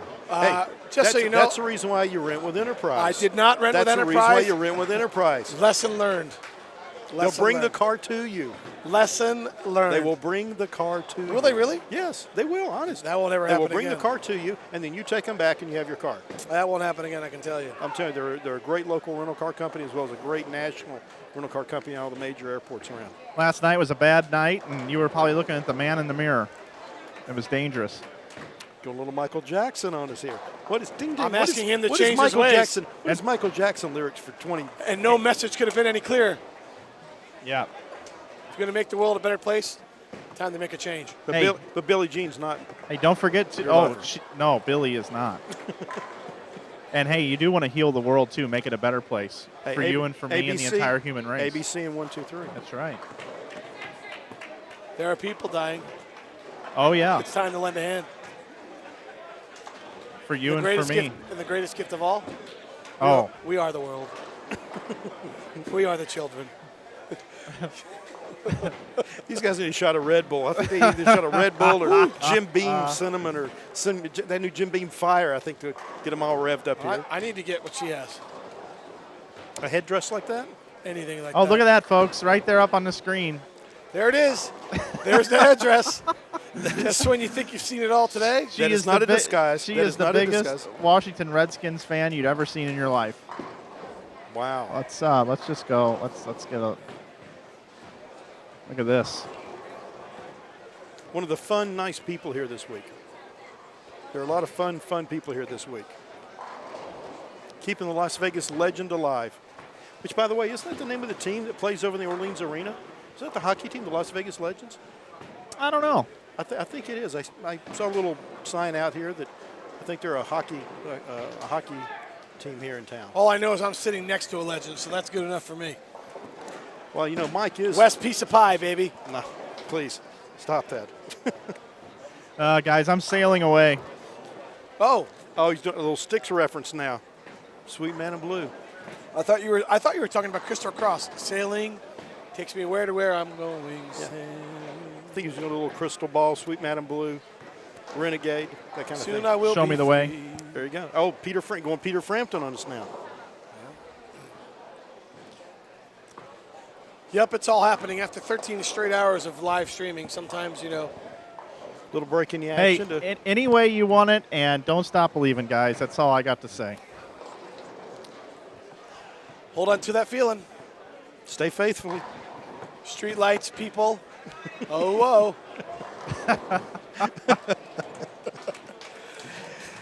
Everybody loves music. I'm going to tell you something right now. You can almost, if it's a song you know, you can almost get it down within 2 years of when the song came out because you can take yourself back. It's very easy to do. Oh, and let me tell you, for those of you who know what Shazam is the app, that is one of the best things of all time. You can any song, anytime you can tag it. It'll tell you when, where. It has an incredible amount of music. Plus, it settles any disagreements, shall we say, or differences of opinion about where a piece of music was from, or who sang it, or what year it was done, or album, or even if the group is still performing somewhere. I've on got to Earth believe today. the military's got to be big fans of music because, a lot of times I would think they'd be, they're missing their spouses. And they've got to be playing music and listening to their iPods or listening to music. Oh, absolutely. Something that Absolutely. soothing for them because you got to remember the sacrifices that they make, and they're always they're gone for chunks and chunks of time on hand, and it's nice to see all the. I know we've touched on it a couple times, but it's just really nice to see them all in the same building, kind of enjoying some free time, some downtime. Yeah. So where they can kind of let some loose R&R. and enjoy themselves. Yeah. Pretty cool. And getting to see people that they might only like. Some of the folks told us earlier today, I only get a chance to see my friend or my former military buddy and family once a year, and this is my time that I get that opportunity to do it. And that was a big time solid 8. Speaking of craziness, on 17 from Tyrone Crosby. I think we're going to go into our Cam, and speaking of someone who's really put in the time. This is the types of things that happen on the military. Here she is signing her pictures. She's put in an absolute full day. She's here early in the morning for the opening ceremonies, hasn't left. And Julie, I believe her name is, smile on her face the whole day. It's been fantastic, and we love her. So that's awesome. Keeping the Las Vegas type feel to the event. Keeping the Las Vegas vibe alive, and she does it very well. So thanks for that, Mike. We appreciate that. And we're going to get back to some of the bowling here. And if you got any questions, you're on InsideBowling.tv, and you have a question or something you want to pose to Mike or Tim or myself, we'll be more than happy to do our best to answer the question, or maybe give you some insights into some things maybe we've seen, or help you with a question about your game. We'll be more than happy to. It's our pleasure.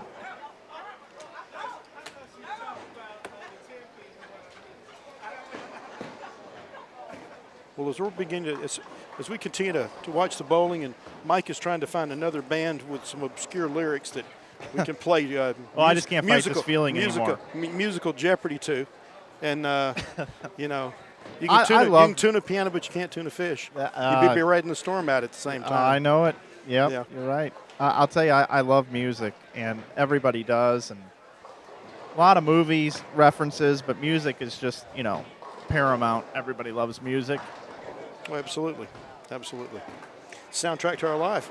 It really is, and I don't know if I'm just weird or not, but I remember when particular songs came on the radio, and I can usually trace it back. Like, if somebody were to say, hey, Stone Temple Pilots, when did Purple album come out? Well, this is how I would trace this. I would say, okay, well, I was in high school, because that's when I got the album from Columbia House or BMG. I was a member of both.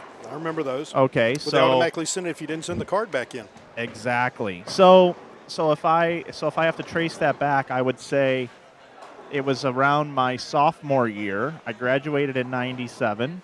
So I'm going to go 1995. So I'm going to look it up real quick. There you go. As he's referencing this,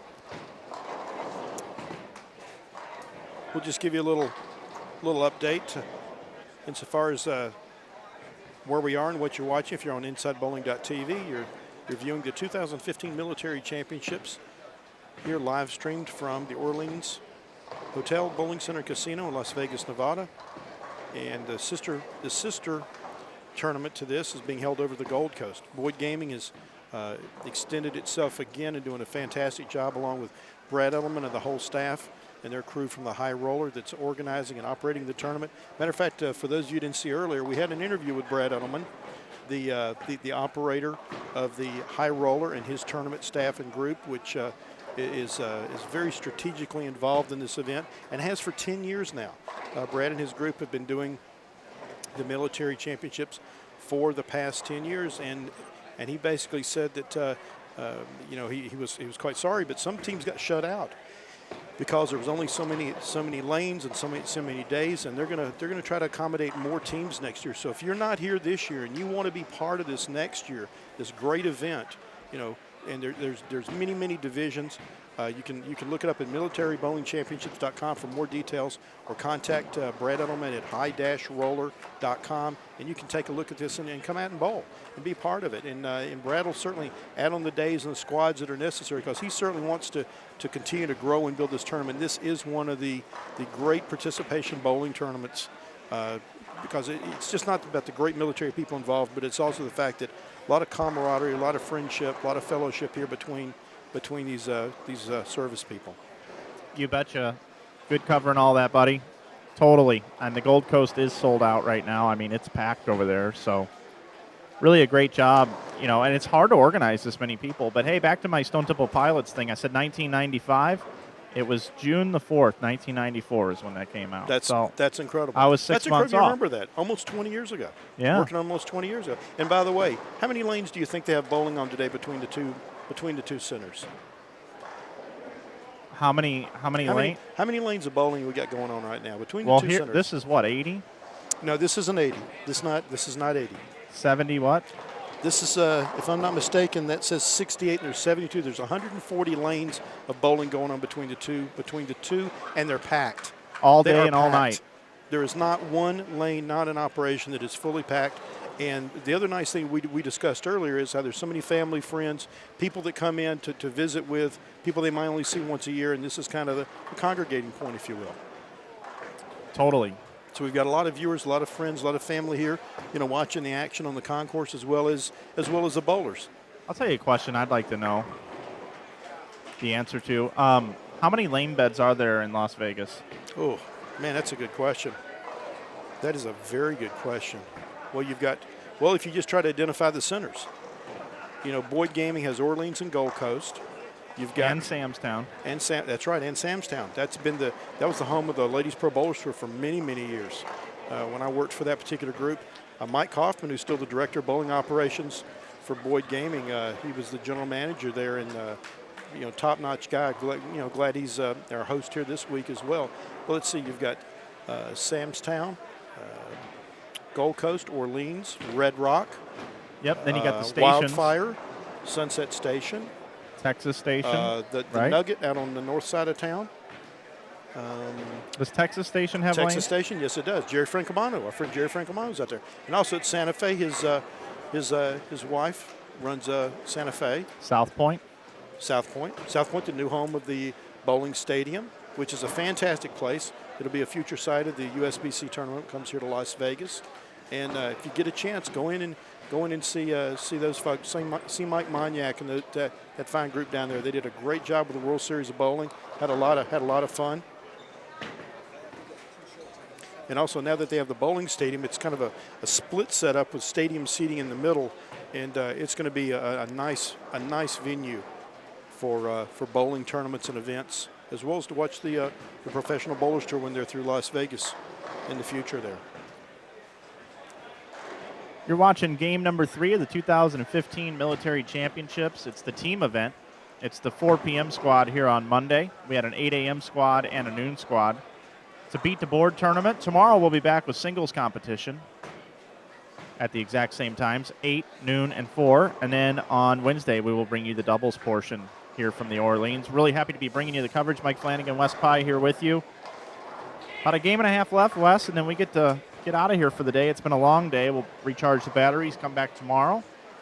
We'll bring you coverage beginning at 8 a.m. Looking forward to it.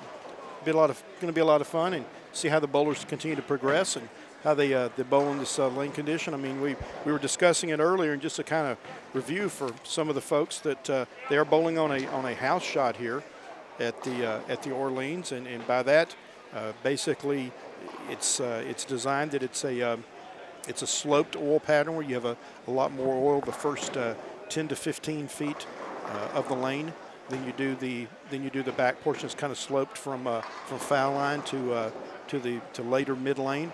It's oiled and finished out to 32 feet and buffed out to 41 with a cleaner transition. So you've got to, and also it's almost kind of a top hat design, if you will. You've got quite a bit of oil in the middle, up to 100 units near the foul line, down to about the first 8 or 10 feet. Then you gradually have it sloped down in different increments from that 100 units at the first 7 to 14 feet, all the way down to having about 25 units, applied between the 26 and 32 foot mark. And then it's a relatively clean, back end finish, which, needless to say, it's going to transition and carry down from the practice in through to as the games progress. And what we've kind of seen most of the players do is based on if they're straighter, they're closer to the right, they're playing a little more direct. The players that hook it are getting the ball started more toward the middle of the lane, and they're sending the ball out toward the track area. So you've got a very playable lane condition where you can get to the pocket. There's a little view of it. You can see that that's actually, if you're looking at the lane from the pin side to the back, this is what you're looking at here. That's from the pins coming back to the foul line. So that kind of gives you an idea of the slope that you're talking about from the foul line going to the back of the lane, insofar as there being more oil closer to the foul line, which makes it much easier. It opens the lane up for having a lot of different angles, makes it a very scoreable pattern. And as we were discussing with Timmy earlier, Mike, if some of these guys who work together like they do at the USBC tournament, where they can kind of open up that pattern a little bit and make a little bit of a hole or an opening there, creates a lot more area, and the pin carry goes up. And that's also another reason why, because of the surface of the bowling balls, the technology both on the lanes with the lane conditioners and the surface of the lane and the bowling balls, that they totally strip and roll now for every squad. So everybody starts out on the same type lane condition. It is fresh. and they all break it down the way that their particular games and those of the people in their pair dictated. So as long as they kind of work together and work in those same zones, they can make it very, very scoreable. Yeah, and with today's bowling balls, the game has just changed so much to where, depending on what they're using, whether they're using surface or polished balls or plastic balls or how they attack their spares, changes the way that the lanes play. Absolutely. Absolutely. I think shooting a 900 right now, even though it's being done more often, I can see how it can be more difficult too. Right. Absolutely. And these guys that shoot 900s moving pairs is just beyond me. I mean, if you go back and look, when we saw bowling on television, the 60s, 70s, 80s, there's a lot of wood lanes. I mean, you're talking about bowling on something like your mom or your grandmother's coffee table, if you will, very soft wood. You know, some cases lacquer or early urethanes or other coatings that were used. Now you're talking about bowling something as hard as a kitchen countertop, and you're talking about a whole lot more friction and quite a bit different game insofar as the technology and the chemistry that's involved in the cover stocks, as well as the oils and conditioners and cleaners that are used on the lanes. I'm going to tell you a true story. I used to bowl junior leagues, and then all my buddies that I bowled junior leagues with, we'd all go back to my house to watch the tour on Saturday afternoons. Right. I had a coffee table that was rectangular, but it was pretty skinny. And it was wood, and then it had marble on each end of the table. It was a marble slab that you could take in and out to clean it. Okay. So, being the nerd that I am with bowling, I had these little wooden bowling pins that were about as tall as my index finger. Okay. And I had a wooden bowling ball that I actually polished. And then I had a wooden bowling ball that I left wood, so it was acted like a ball that had surface, and another ball that was polished. And my buddies and I would hand set the pins on the marble, but we would bowl in one direction. And the marble on the front part of the lane gave us more push in the front, but then we turned the piece of marble upside down for the back ends. And when the ball went to the back end, it would hook more, and we used pledge to oil the coffee table. And we would bowl while the tour was on. That's how much of a nerd of bowling that I was. Wow. Well, you know, when I was younger, I had one of those Skittle Bowl games with the ball on the hook and you spun it around and what have you.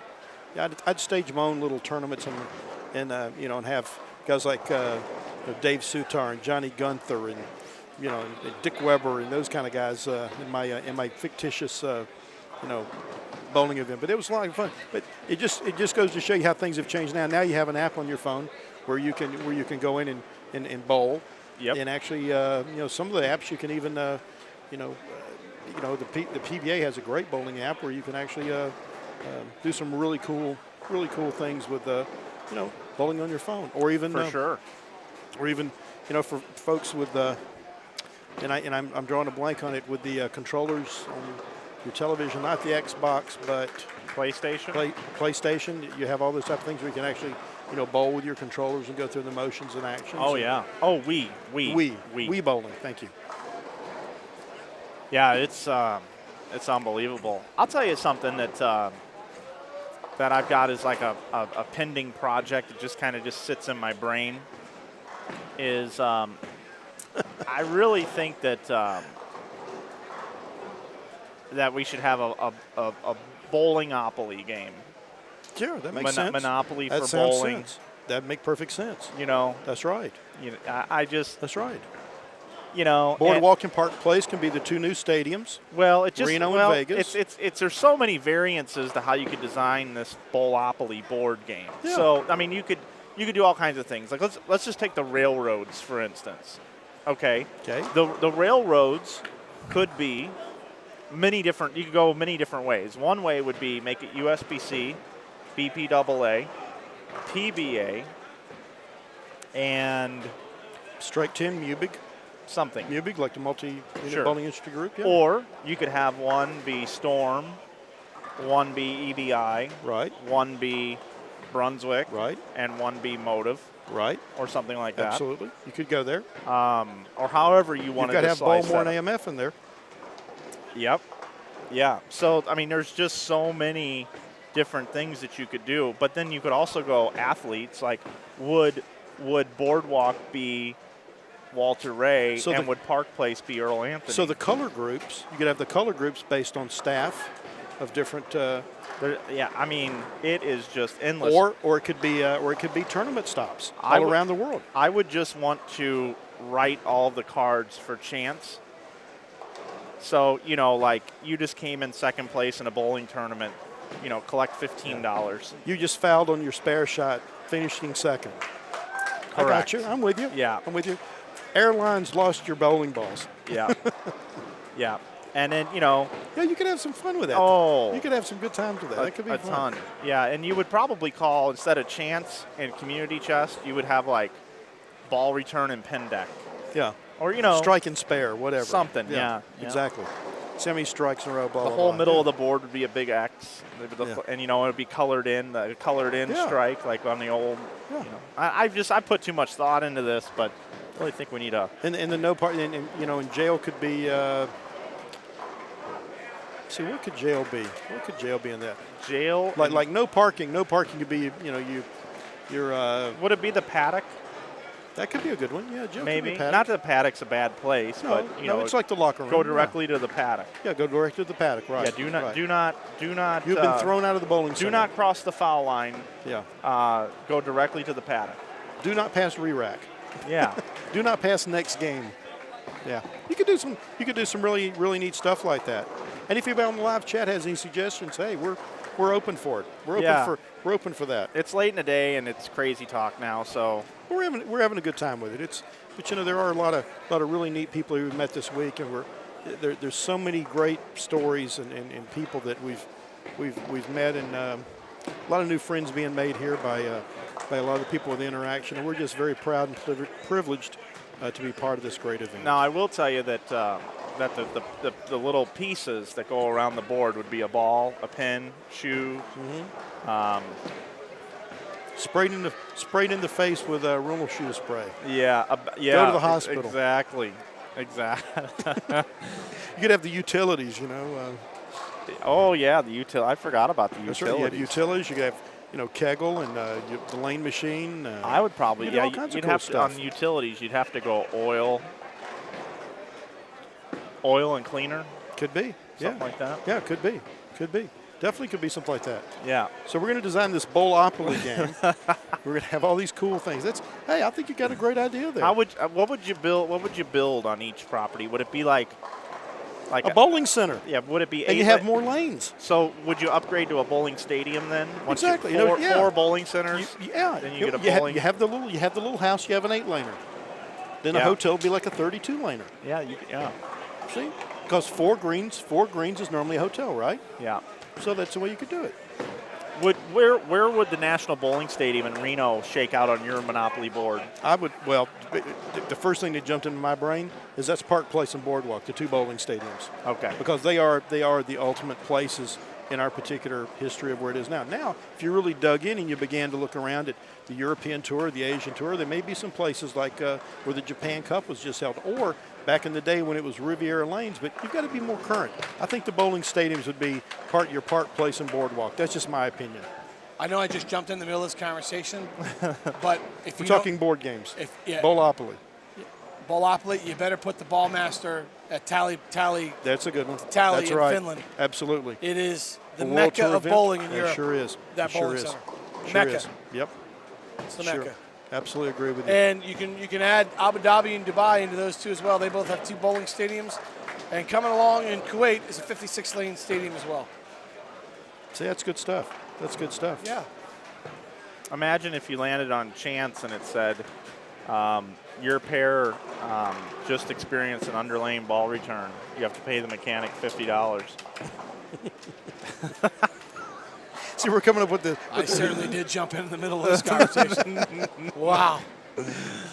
I thought the song stuff was goofy. This is getting because I'm buying into this one. Oh, I'm buying into this bolopoly. I'm into this. I knew I'd get something. I knew I'd get you on something here. Yeah. Unbelievable. But speaking of that, they're ending the third game. This 17 and 18 is just a little bit ahead of pace here. Yeah. Yes. Yeah, those guys are really keeping up a good pace. They are a little ahead of the pace of a lot of the other pairs. They're getting up when it's their turn. They're meeting their teammate coming off the approach. They know I want to see American Sniper tonight. That's why they're trying to get to the early show.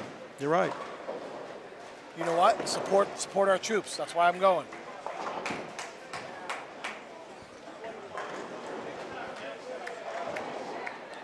Yes, we have people texting us telling us that there's a group of people here wearing Tim Mack shirts. Yeah. So that's very nice, cool. It's very cool. My residuals are going to go through the roof this month.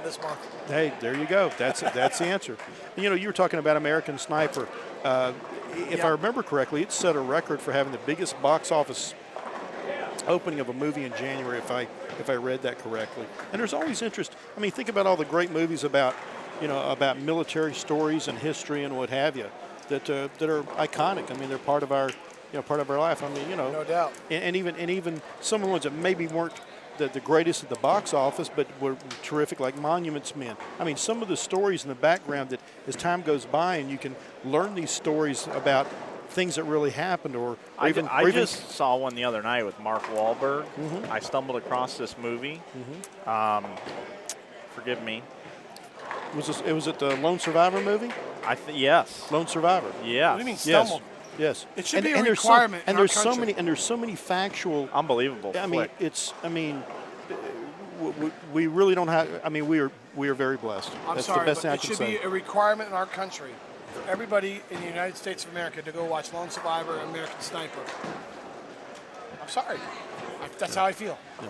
So that they understand what some of these guys go through. Absolutely. Especially the Lone Survivor movie. Yeah, now, I don't know, obviously I'm not in the day-to-day trenches, but, that's about as real a depiction as they're going to get. It makes your palms sweat. No question. And we're certainly not trying to glamorize what's a very personal, a very difficult, deep, sacrifice many American soldiers and service people have encountered. It's out of respect. It's nothing but respect from our point of view. No doubt. But living in the generation we're in, where it's a voluntary military, unlike what our fathers and grandfathers, who were drafted in many cases, it's a total different outlook. Looks like a jawbreaker, Tim. You see the caption up top? Yeah. Huh. Wow. Let's see if we had any comments over there that's jumped in here lately. Oh, hey, Mike, somebody came in 10 pin 3 and said, I used a marble and golf tee to bowl on the floor. Yep. That's pretty clever. That's pretty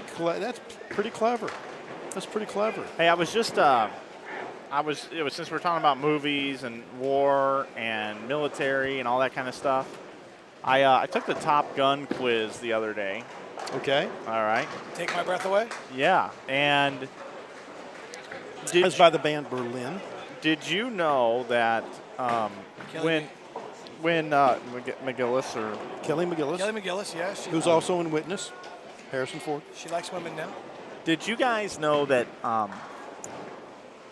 part of that movie was used, not the whole purpose, but one of the things that happened with that movie was they needed people to join the Air Force. Really? And the next year, they saw a 500% increase because of the movie in people wanting to join the Air Force. I would believe that. Pretty cool. I would believe that. Absolutely. Did you guys also know that the Top Gun plaque that's on the wall in the movie, there is no such thing as Top Gun. You either graduate or you don't. Did not know that. Top Gun does exist, but there's no. It's in California. There's Miramar, down near San Diego. Yeah, there's no leader of Top Gun. Okay. There's no. It's not a competition. No, it's a pass-fail. Yes.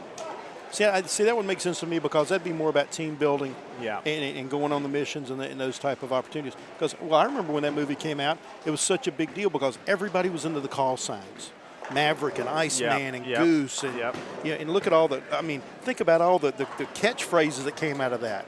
Yep. Slider, you stink. Yeah, Hollywood. Slider, no, Wolfman. Slider. You stink. Yep. Val Kilmer. Did you know that Tom Cruise and Val Kilmer do not get along in real life? Yeah, they didn't in that movie. Yeah, that'd be understandable. Did you know that Nicolas Cage almost got the part of Maverick? Really? Yeah. That's a good one.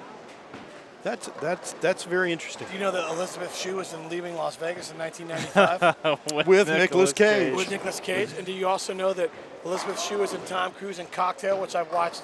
It must be Cocktail Hour in 1988. Did you know that movie is set in TGI Fridays, one of my favorite chain restaurants? And did you know that Tom Cruise's last name was Flanagan, spelled exactly the way my name is spelled? And did you know that at the end it's Flanagan's Cocktails and Dreams? Cocktails and Dreams.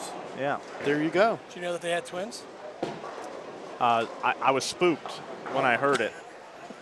I wish I had twins. Do you know that Elizabeth Shue met her husband in a bowling alley No, I didn't know that one. in East Orange, New Jersey? Did you know that she was in Adventures in Babysitting? Of course I did. Did you know she was in NCI? Did she played in CSI Las Vegas? Man, she's a good-looking woman. Woo. Any case, got some strikes going on again over here in 21 and 22. Yep. Just living in the danger zone there. Highway 2.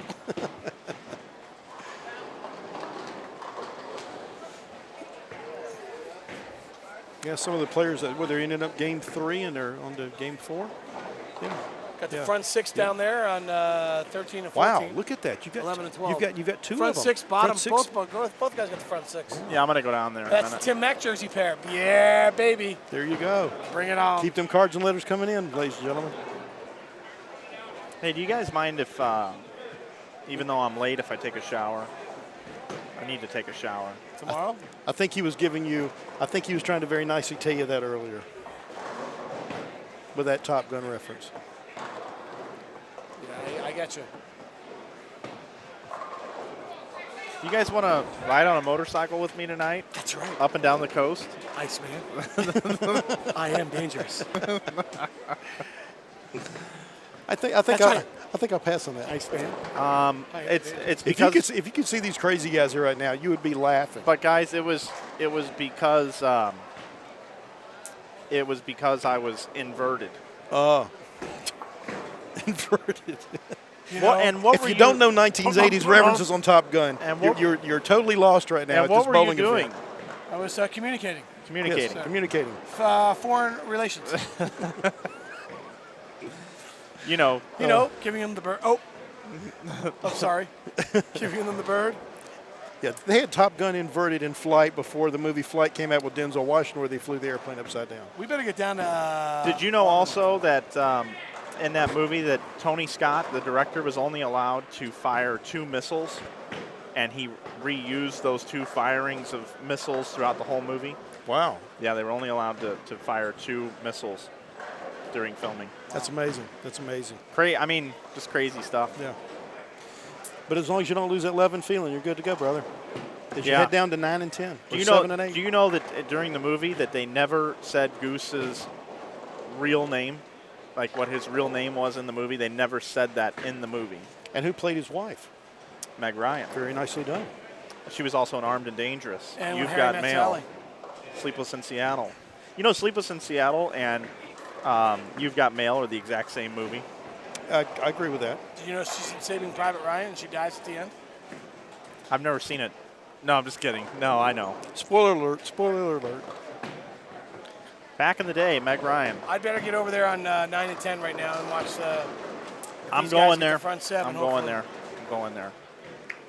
Turn and burn. Turn and burn. I'm getting out. You feel the need? The need for speed.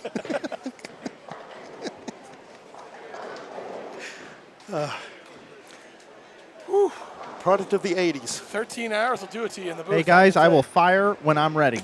Okay. Thanks for the warning. I will fire when I'm ready. Yeah. Oh, no, guys. Jester's dead.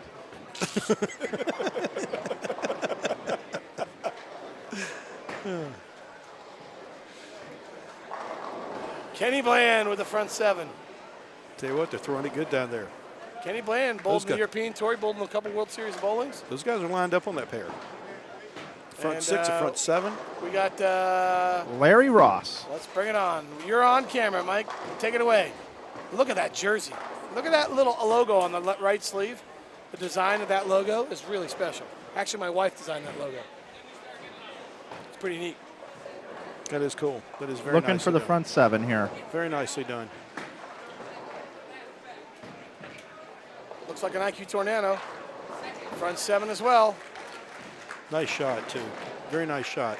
All right. Well, And the there's your crowd. scoreboard. The crowd is gathering behind the pair. Yeah, there's a lot of people, Mike. If you pan behind you, There are a lot of people here. I'd like you to pan behind you and see how. Look at all the crowd in the back.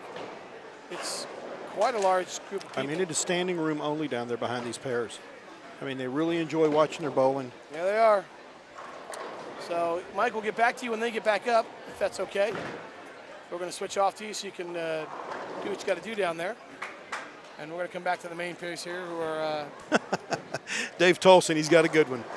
He's got a good one. We were doing Mike, all that. We were doing a good one. The pattern is full. Mike, Negative Ghost Rider. The pattern is full. Very nicely Mike done. Flanagan, negative Ghost Rider.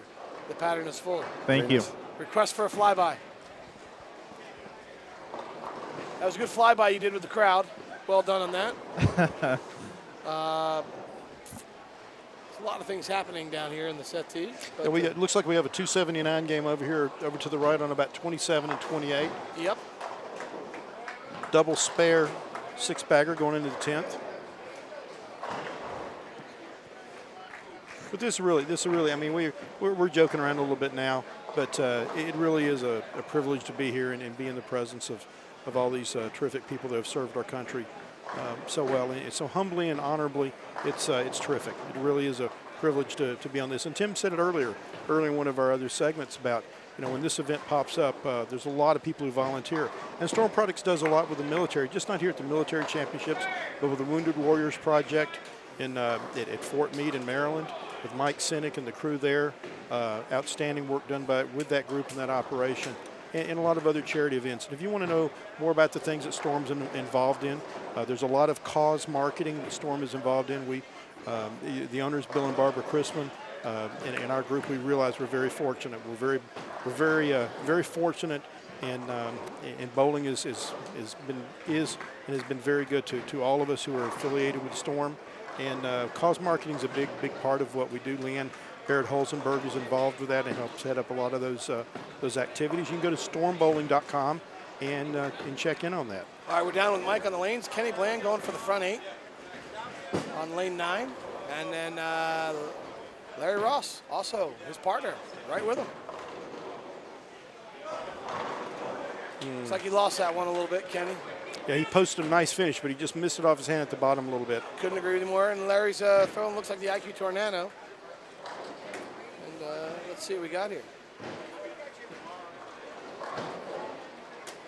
Oh, he got a handful of that He got that one out on the lane. He really got ring 10. He got that one way out on the lane. He got a little loft on that one. Mike will get another request since you're down in the settee. If you could take a peek back over to 21 and 22, where they're striking quite a lot of strikes. I'm going to move back to the main pair. Maybe you can take a peek now because the Leroy family has now joined in from Texas as well as Colorado. And I just want to get another sneak peek at Sean, who's 470 for 2 and has a potential 749. So I don't know if that's possible, but look, and he's coming up right now, so the timing is really good. Well, he's halfway through the game. First 4 strikes thrown, 9 spare, and on a strike. And here's your request for 21 and 22 again. And he'll be coming up on the left lane. There he is. We have more. We have more showgirls in the city area. Yep, we got a lot. There's a lot of stuff going on right now. So. Hey guys, by the way, tomorrow when you guys get here to stream, you'll get your gear and who you're gonna be with. But just wanted to let you know that if you don't, give me a call. I'll broadcast with you. I Love it. Tom Skerritt, one of his best rolls ever. There he is right there. Nicely done. Nicely done. There's another look at your husband there, Danny. So now he's striking. There you go. Get another peek at him. So we're trying to do the best we can. You come back on the chat, and we got you.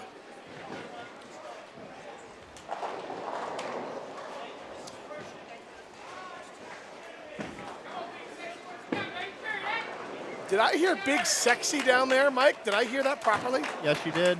Okay, so Big Sexy has now got a 5-bagger. There he is. He's rolling it up. He is really throwing it good. Great roll. So they're striking over there, and we're going to stay in that pair right now. Shout out to Kenny Reynolds.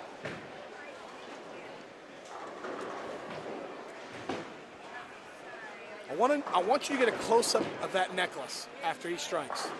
After they're done high-fiving, I want a close-up of all of the stuff that is hanging on his neck.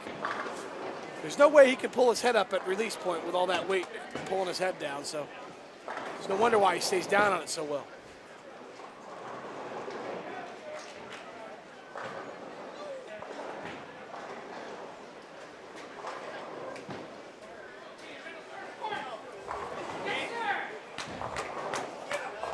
There it is. Oh, yeah. Great shot. Great shot. I want a close-up of Kenny Reynolds. Hey, and we agree with you, Danny, on the chat on the live stream. You're right about that. That's a good little team right there. Good team. Good players. I want you to walk around in front of him and take a look. I want to get a look at that. Lower it down. It is the rings. That's what I thought it was. It's the rings. It's like 65, 300 rings and 800 rings on his neck. That's a guy that's proud. I gotta love it. Okay, back to the other pair. And we're gonna take it back to. Well, I want to watch Bob Fisher one more time because if Fish strikes, the roof could go off the building. Absolutely, he's making a great comeback. He had a little trouble in the second frame. He's just where he went 5 out, and he only had 20 in the second. But then he struck 4 out of the next 5 shots. I'm telling you what, he's getting into it. High five his watch this, watch out. Someone's gonna get hurt. I love it. That could leave a mark on most humans. Yeah, the slapping down there. That is slapping that like 4 or 5 lanes away that you're hearing through our headsets. It's impressive. All right, we're gonna high energy, a lot of emotion, enthusiasm. It's fantastic. We're gonna give really cool. We're gonna give you one more look at Leroy and Haggett. Leroy and Big Sexy, I think that he was called. And then I need you to go to 23 and 24 and take a look at Grandpa again, Richard Rabidas before they're finishing up. They are finishing up right now. No, they're going to the next game. Oh, they got another game. Okay, thanks. Going into game 4. Big Sexy left the 7-pin. And here we go. Leroy, Sean Leroy for Nanny and the family. And then we're going to go over to right next door to Rich and take a peek. Sneak peek.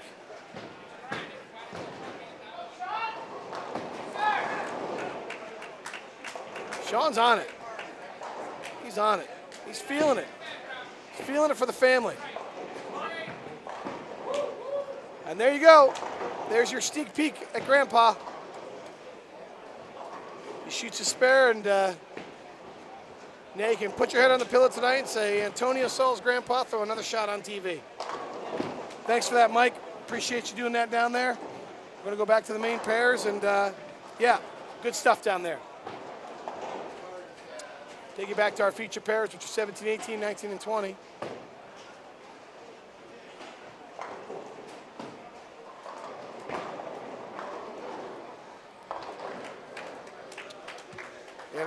And Iceman is joining the booth. Throwing a lot of strikes being thrown there.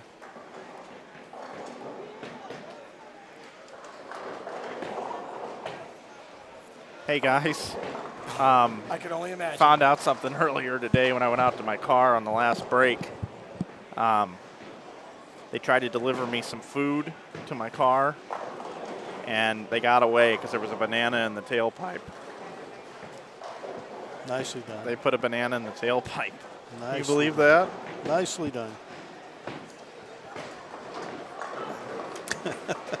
Oh, Kenny Reynolds rolling the 2-pin. There's a lot of emotion going on down there Kenny right Reynolds now. Yeah, there rolling the is. 2-pin. I was afraid for you, actually. You might get hit by a swinging high Well, five. yeah, and I was so zoomed in. I thought those rings were going to explode. I think you've officially gotten rid of the black cloud effect, Ben, to being on that pair. Getting that energy, enthusiasm has just cleared the skies.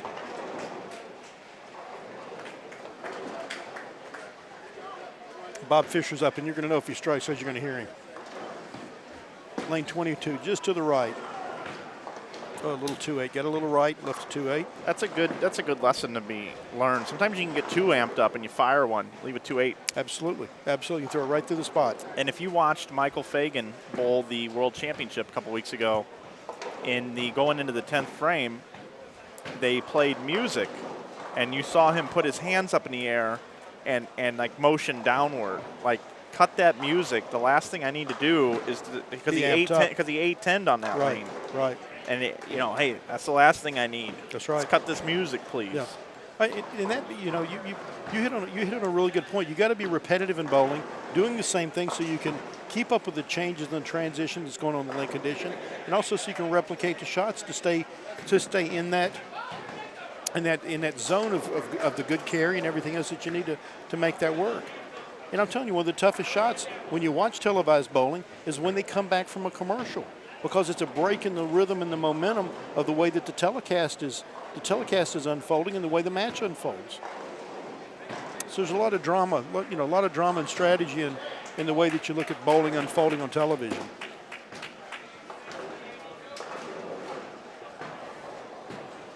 And we talked about it earlier today, how you can really watch the way your ball goes through the pins, the reaction of the ball down the lane, to be able to make the changes as you're bowling.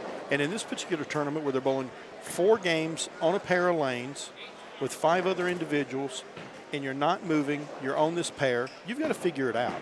You've got to make it work, or you're going to be, the penthouse or the outhouse, so to speak, if you don't bowl well. Well, you got to make a change for once in your life. You got to feel real good. Got to make a difference. Got to make it right. Yeah, and you're not crossing pairs where you can just kind of blow it off and say, well, I'll wait till the next pair, or you try to grind it out and get 2-0. That's right. Hey. And when the future's bright, you got to get paid. Future's so bright, got to wear shades. $10.3, if I remember correctly. Obscure reference number 47. We got it going on. We've seriously got it going on right now. Working on Funk 49 and maybe a little, walk away. For you James Gang fans out there. Seeing all this testosterone in the air, I kind of want to get it on the lanes. I'm not. I'm not going Marvin Gaye with him there. On the I'm lane. not going Marvin Gaye on him there. All right, hey, You need some bowling healing, huh? I'm gonna name a song, and you guys, we're gonna see who chimes in first on what movie that it was used in. The words are, "Mother, mother, there's too many of you crying." Oh, that's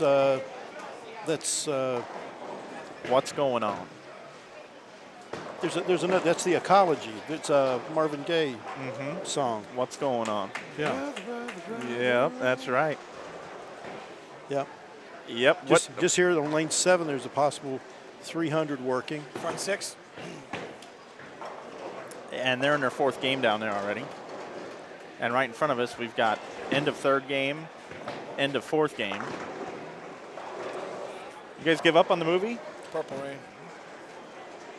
No, it's. I'm gonna go obscure on you. Say like Pulp Fiction or something like that.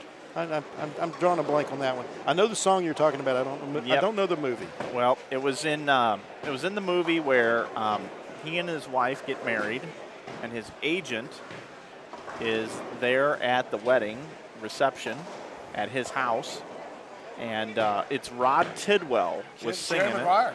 Yeah, Jerry Maguire. My college roommate's in that movie. he is. Yeah. John Carter. Oh, okay. He just got inducted into the Rose Bowl Hall of Fame. with Dick Vermeil and Newt Rockney. Wow. How's that? That's a Pretty good class. That's a pretty good class. You're right. Newt Rockney and Dick Vermeil. That's Newt a good Rockney's grandson was there to obviously That's great. to go in for him. Rose Bowl Hall of Fame. Well, I'll pose this since we're in a bowling center and we're talking about pop culture. Yes, we are. Favorite bowling movie. Favorite bowling movie to date and why?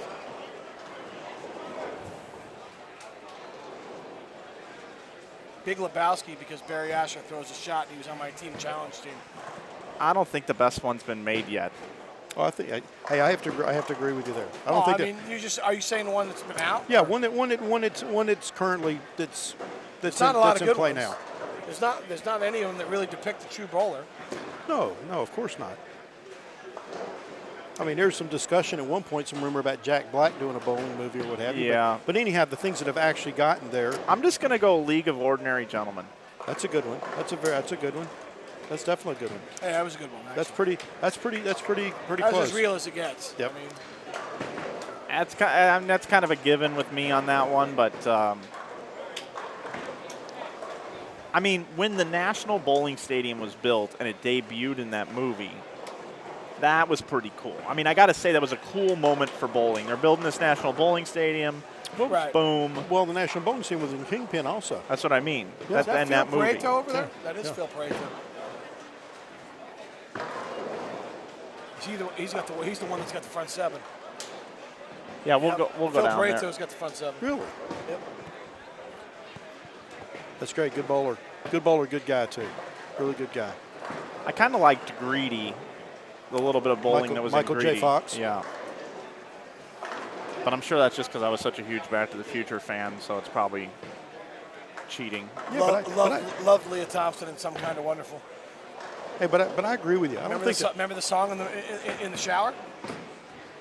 Round and round and round. Amanda Jones. Come on, man. Round and round. Talking about and Rat? round. She's Amanda Jones. Oh. Come on. No 10 pins, you're wrong. Kingpin is not by far the best movie. Oh no. It's funny though. It's funny. It's funny. Sorry, disagree with you, buddy. Yeah, I mean, Funny.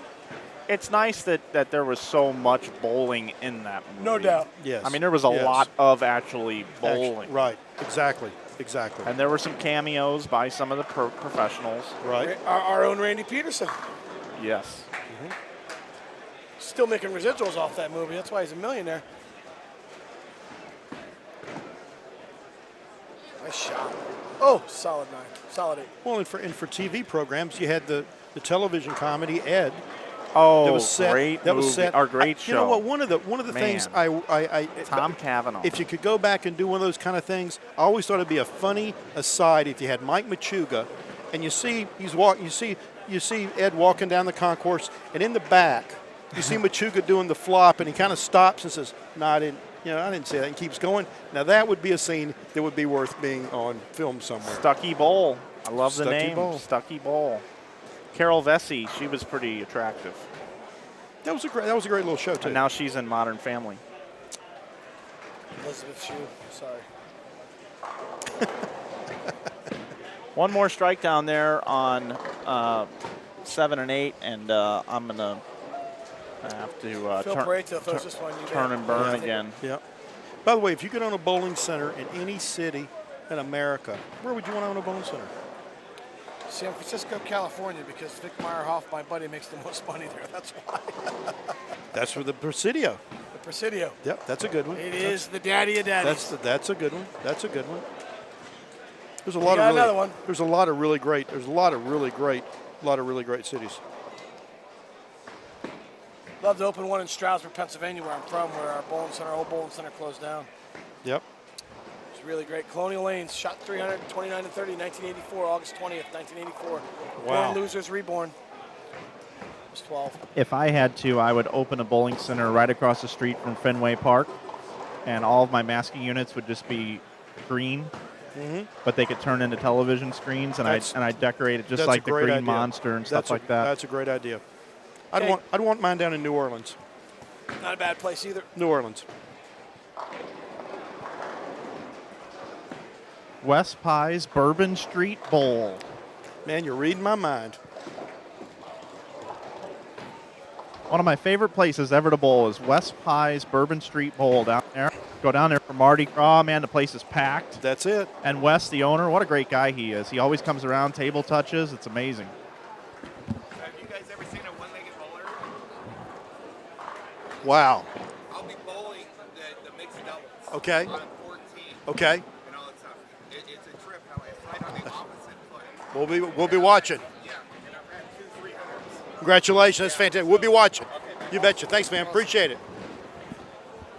We just had a gentleman come up to us who's going to be bowling later this Mike, where do you have the camera? Where is it? It's later this event, and we're going to definitely tune into him.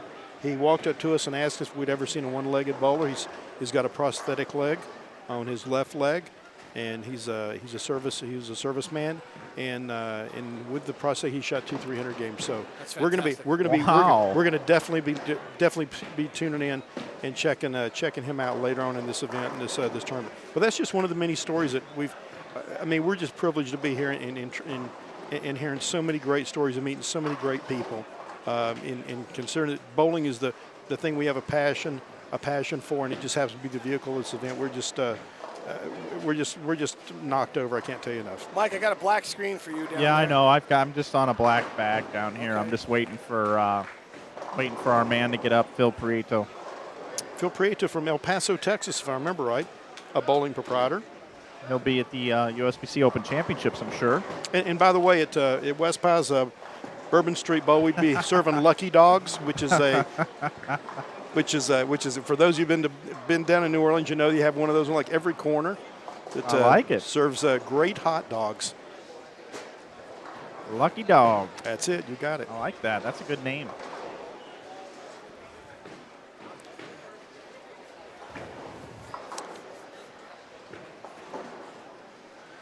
Has anybody ever seen Attack of the Killer Tomatoes? I can't say as I have. No, sir. That was a really stupid 80s movie. Nothing was stupid in the 80s. Just What, so you what know. about Hamburger? You see Hamburger? I can't say as I have. All right, we're back on Phil Pareto. Front 8, looking for the 9th.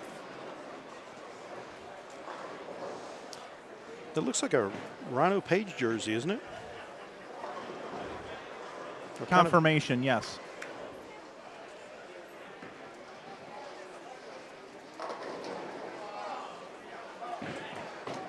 That's a crux. Phil Pareto. All right. Looking good. Nicely done. Nicely done. We got a request for 11 and 12. Family, friends bowling on those lanes. LaRonda Butcher and others. On the way back from 7 and 8. If you can, Mike, in fact, you can take a walk over to 11 and 12 now. Maybe you can catch LaRonda Butcher before Phil bowls his 10th frame.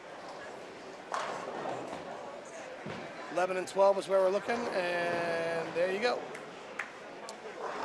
And if some of you are wondering how we're getting this information, if you go to InsideBowling.tv and you have the live chat, you can ask a question or make a request. We'll do our absolute best to try to accommodate what we can. If you've got a loved one or a family member or a buddy or friend or a military pal that's bowling, we'll be more than happy to do what we can. And if you got a bowling question, we'll be glad to address that. If it's about a bowling ball. Or if it's about just a general bowling question, we'll be glad to give you some information. And once again, Better take it back. I'm sorry, Wes, to cut you off. No, go right ahead. Better take it Go. back down to 7 and 8 because Phil's already up. After this shot, if we can get, you're going to get a shot of LaRonda right here in our Global 900 jersey. And then we're going to get back down to Phil Pareto on 7 and 8. So here you go.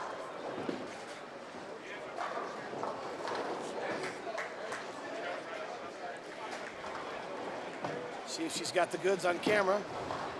Great setup. Nice little knee flex. I like it. Wow, she rolls it nice. That's how you throw it when you get on TV, right there. great shot, 10 in the pit. That's what you're supposed to do. Way to go, LaRonda. Great shot. That's good stuff.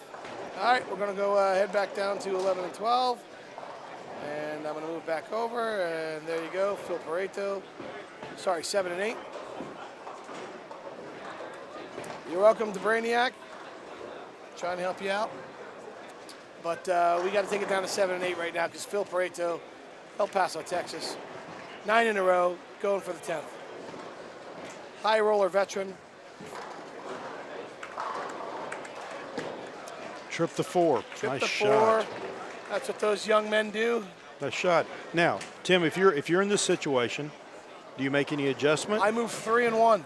You move 3 and 1 or off Yep, the bat. Don't off even think the bat. about it. Don't even think about it. You don't even try to pick I'm up your ball moving 3 speed and or 1. cheat one left with your feet. No, I'm going to move 3 because I know I'm going to hit it harder. Right. And the ball, if you saw, it picked up pretty hard in the mid Yeah, lane. it did pick up early. You know there's plenty of oil left. Yes. So that means So you'd much rather have a chance to go for a wider pocket and Bigger open window. that pocket up a little more. always look for the bigger window. Yeah. Me, I'd probably move one left with my feet and try to make sure I kept the ball end out. Especially on Brunswick Triangle Lane. Speed control is the key. If you move left to keep the same speed, your window's going to be open because the pins tend to fly around. Yep. That's left. Looked a little slow there. That was in. Looked a little slow. Looked like he might have missed that a little bit on the bottom. Yeah. That's still There a you great go. job. Great job. Front 10 in a row. Thanks for that, Mike. Phil Pareto, 723, shooting 289, going to bowl 1,012. That's fantastic. It's averaging over 253. Thanks for that, Mike. Great bowling. Come on Nice up, buddy. Bowling. Nice bowling there. The storm is pretty.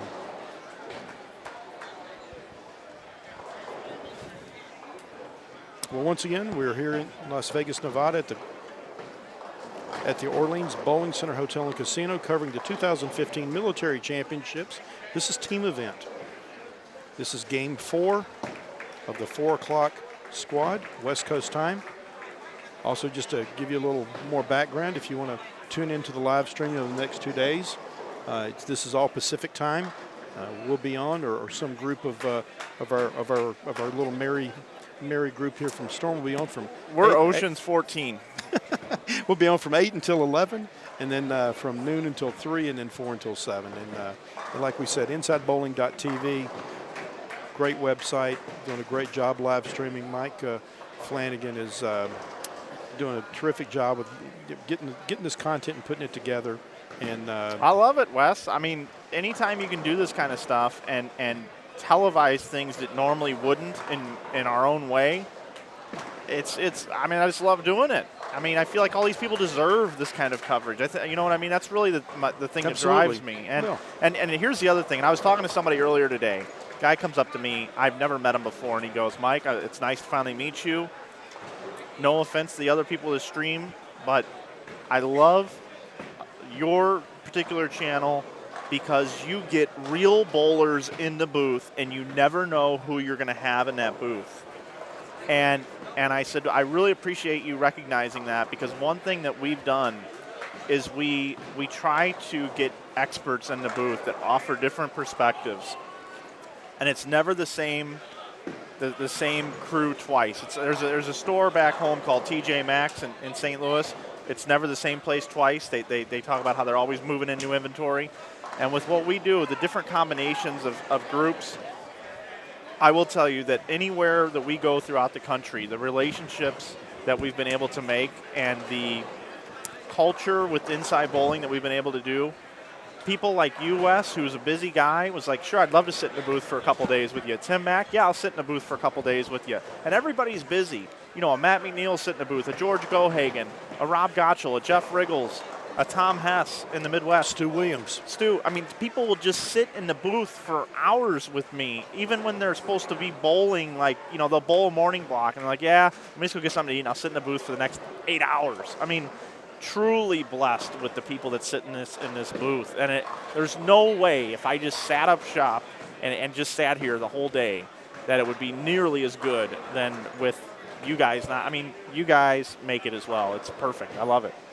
Well, we appreciate the fact of having a platform where we can bring this type of activity where people learn more about the world of bowling. And you know, that's part of what the mission at Storm is, that that we've all bought into is growing the sport of bowling and exposing, letting people see what else goes on besides maybe what they see on television or maybe what they read in Bowler's Journal or maybe see on a website or a still photo of something. That there's a lot of good content out there, and Inside Bowling is one of the leaders in covering storm events, and just there's so many stories to tell and activities that can be encouraging and enthusiastic to people to want to be part of something or be involved maybe in their local bowling league or coming out and bowling the military tournament.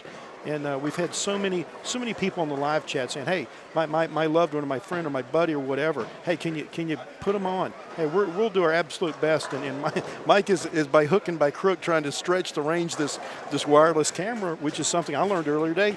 InsideBowling.tv and StormBowling.com, they're the only guys doing that kind of thing. Guys, and there is a value. There is a value here.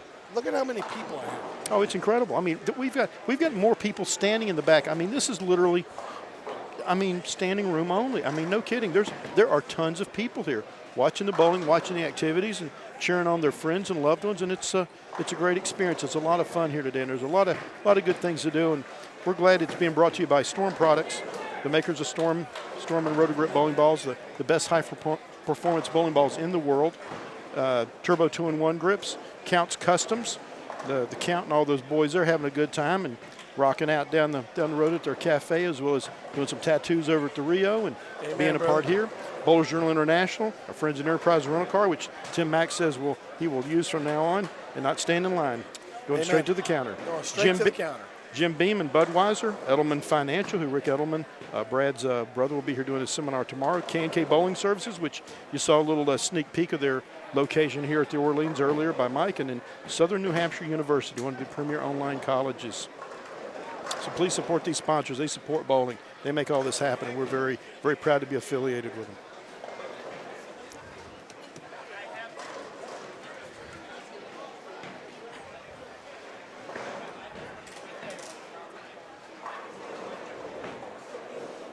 And for anyone that's looking for updates on the scoring, it will be posted on a daily basis and updated by the High Roller crew at militarybowlingchampionships.com.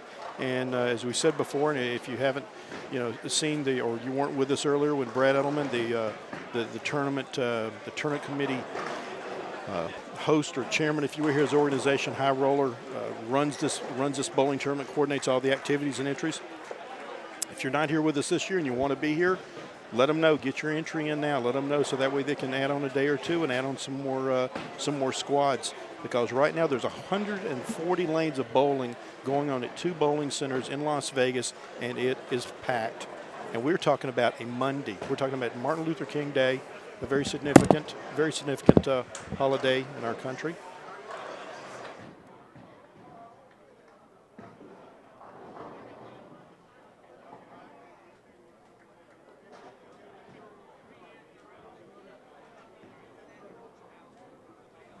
So back to us up top.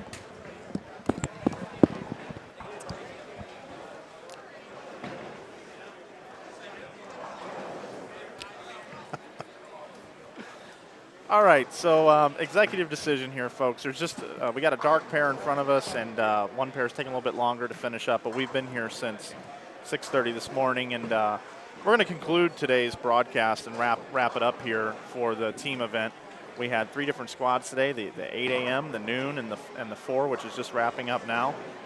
Really have enjoyed the day. I mean, great. It's the maiden voyage for me and Tim here, and we know you've been here before, Wes, but working with you guys today has been really a lot of fun for me, and getting to meet some of the people and see some of the scores and the wireless camera and all the things we've been doing, the interviews.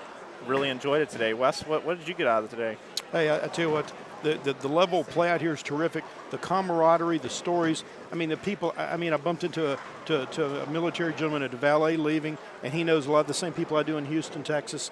I mean, just there's so many stories. There's so many fantastic people. You'd like to be able to go one by one, hand by hand, but all in all, very, very proud and privileged to be here and help support this event for people that we really need to show the respect and honor to the military. Totally agreed, Timmy.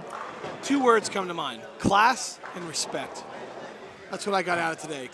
Everybody was all class. Everybody you met, great stories we heard, and nothing but respect amongst the people that are bowling. And the environment that they're in.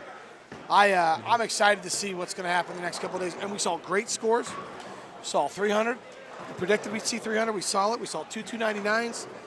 I would anticipate more of that coming up as guys get one more day under their day under their belt and their feet wet. You know, some of the guys may be a little bit jet lagged, a little bit tired.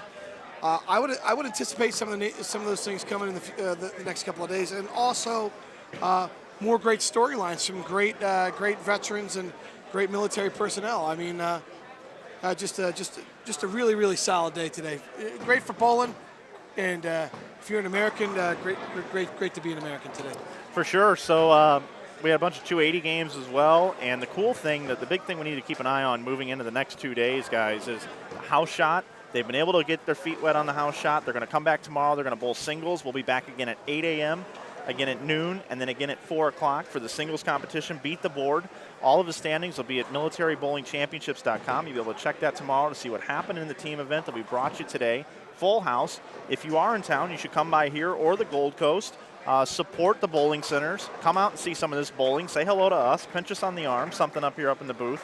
And then we'd be glad to give a shout out to a friend or somebody back home. Be glad to do it. And then on Wednesday, we'll be doing the doubles portion as well, 8, noon, and 4. Guys, thanks for being here. This is going to wrap up our coverage here from the Orleans. We thank you for being with us. We'll see you tomorrow morning here from the Orleans 2015 Military Bowling Championships brought to you by Storm. We'll see you tomorrow.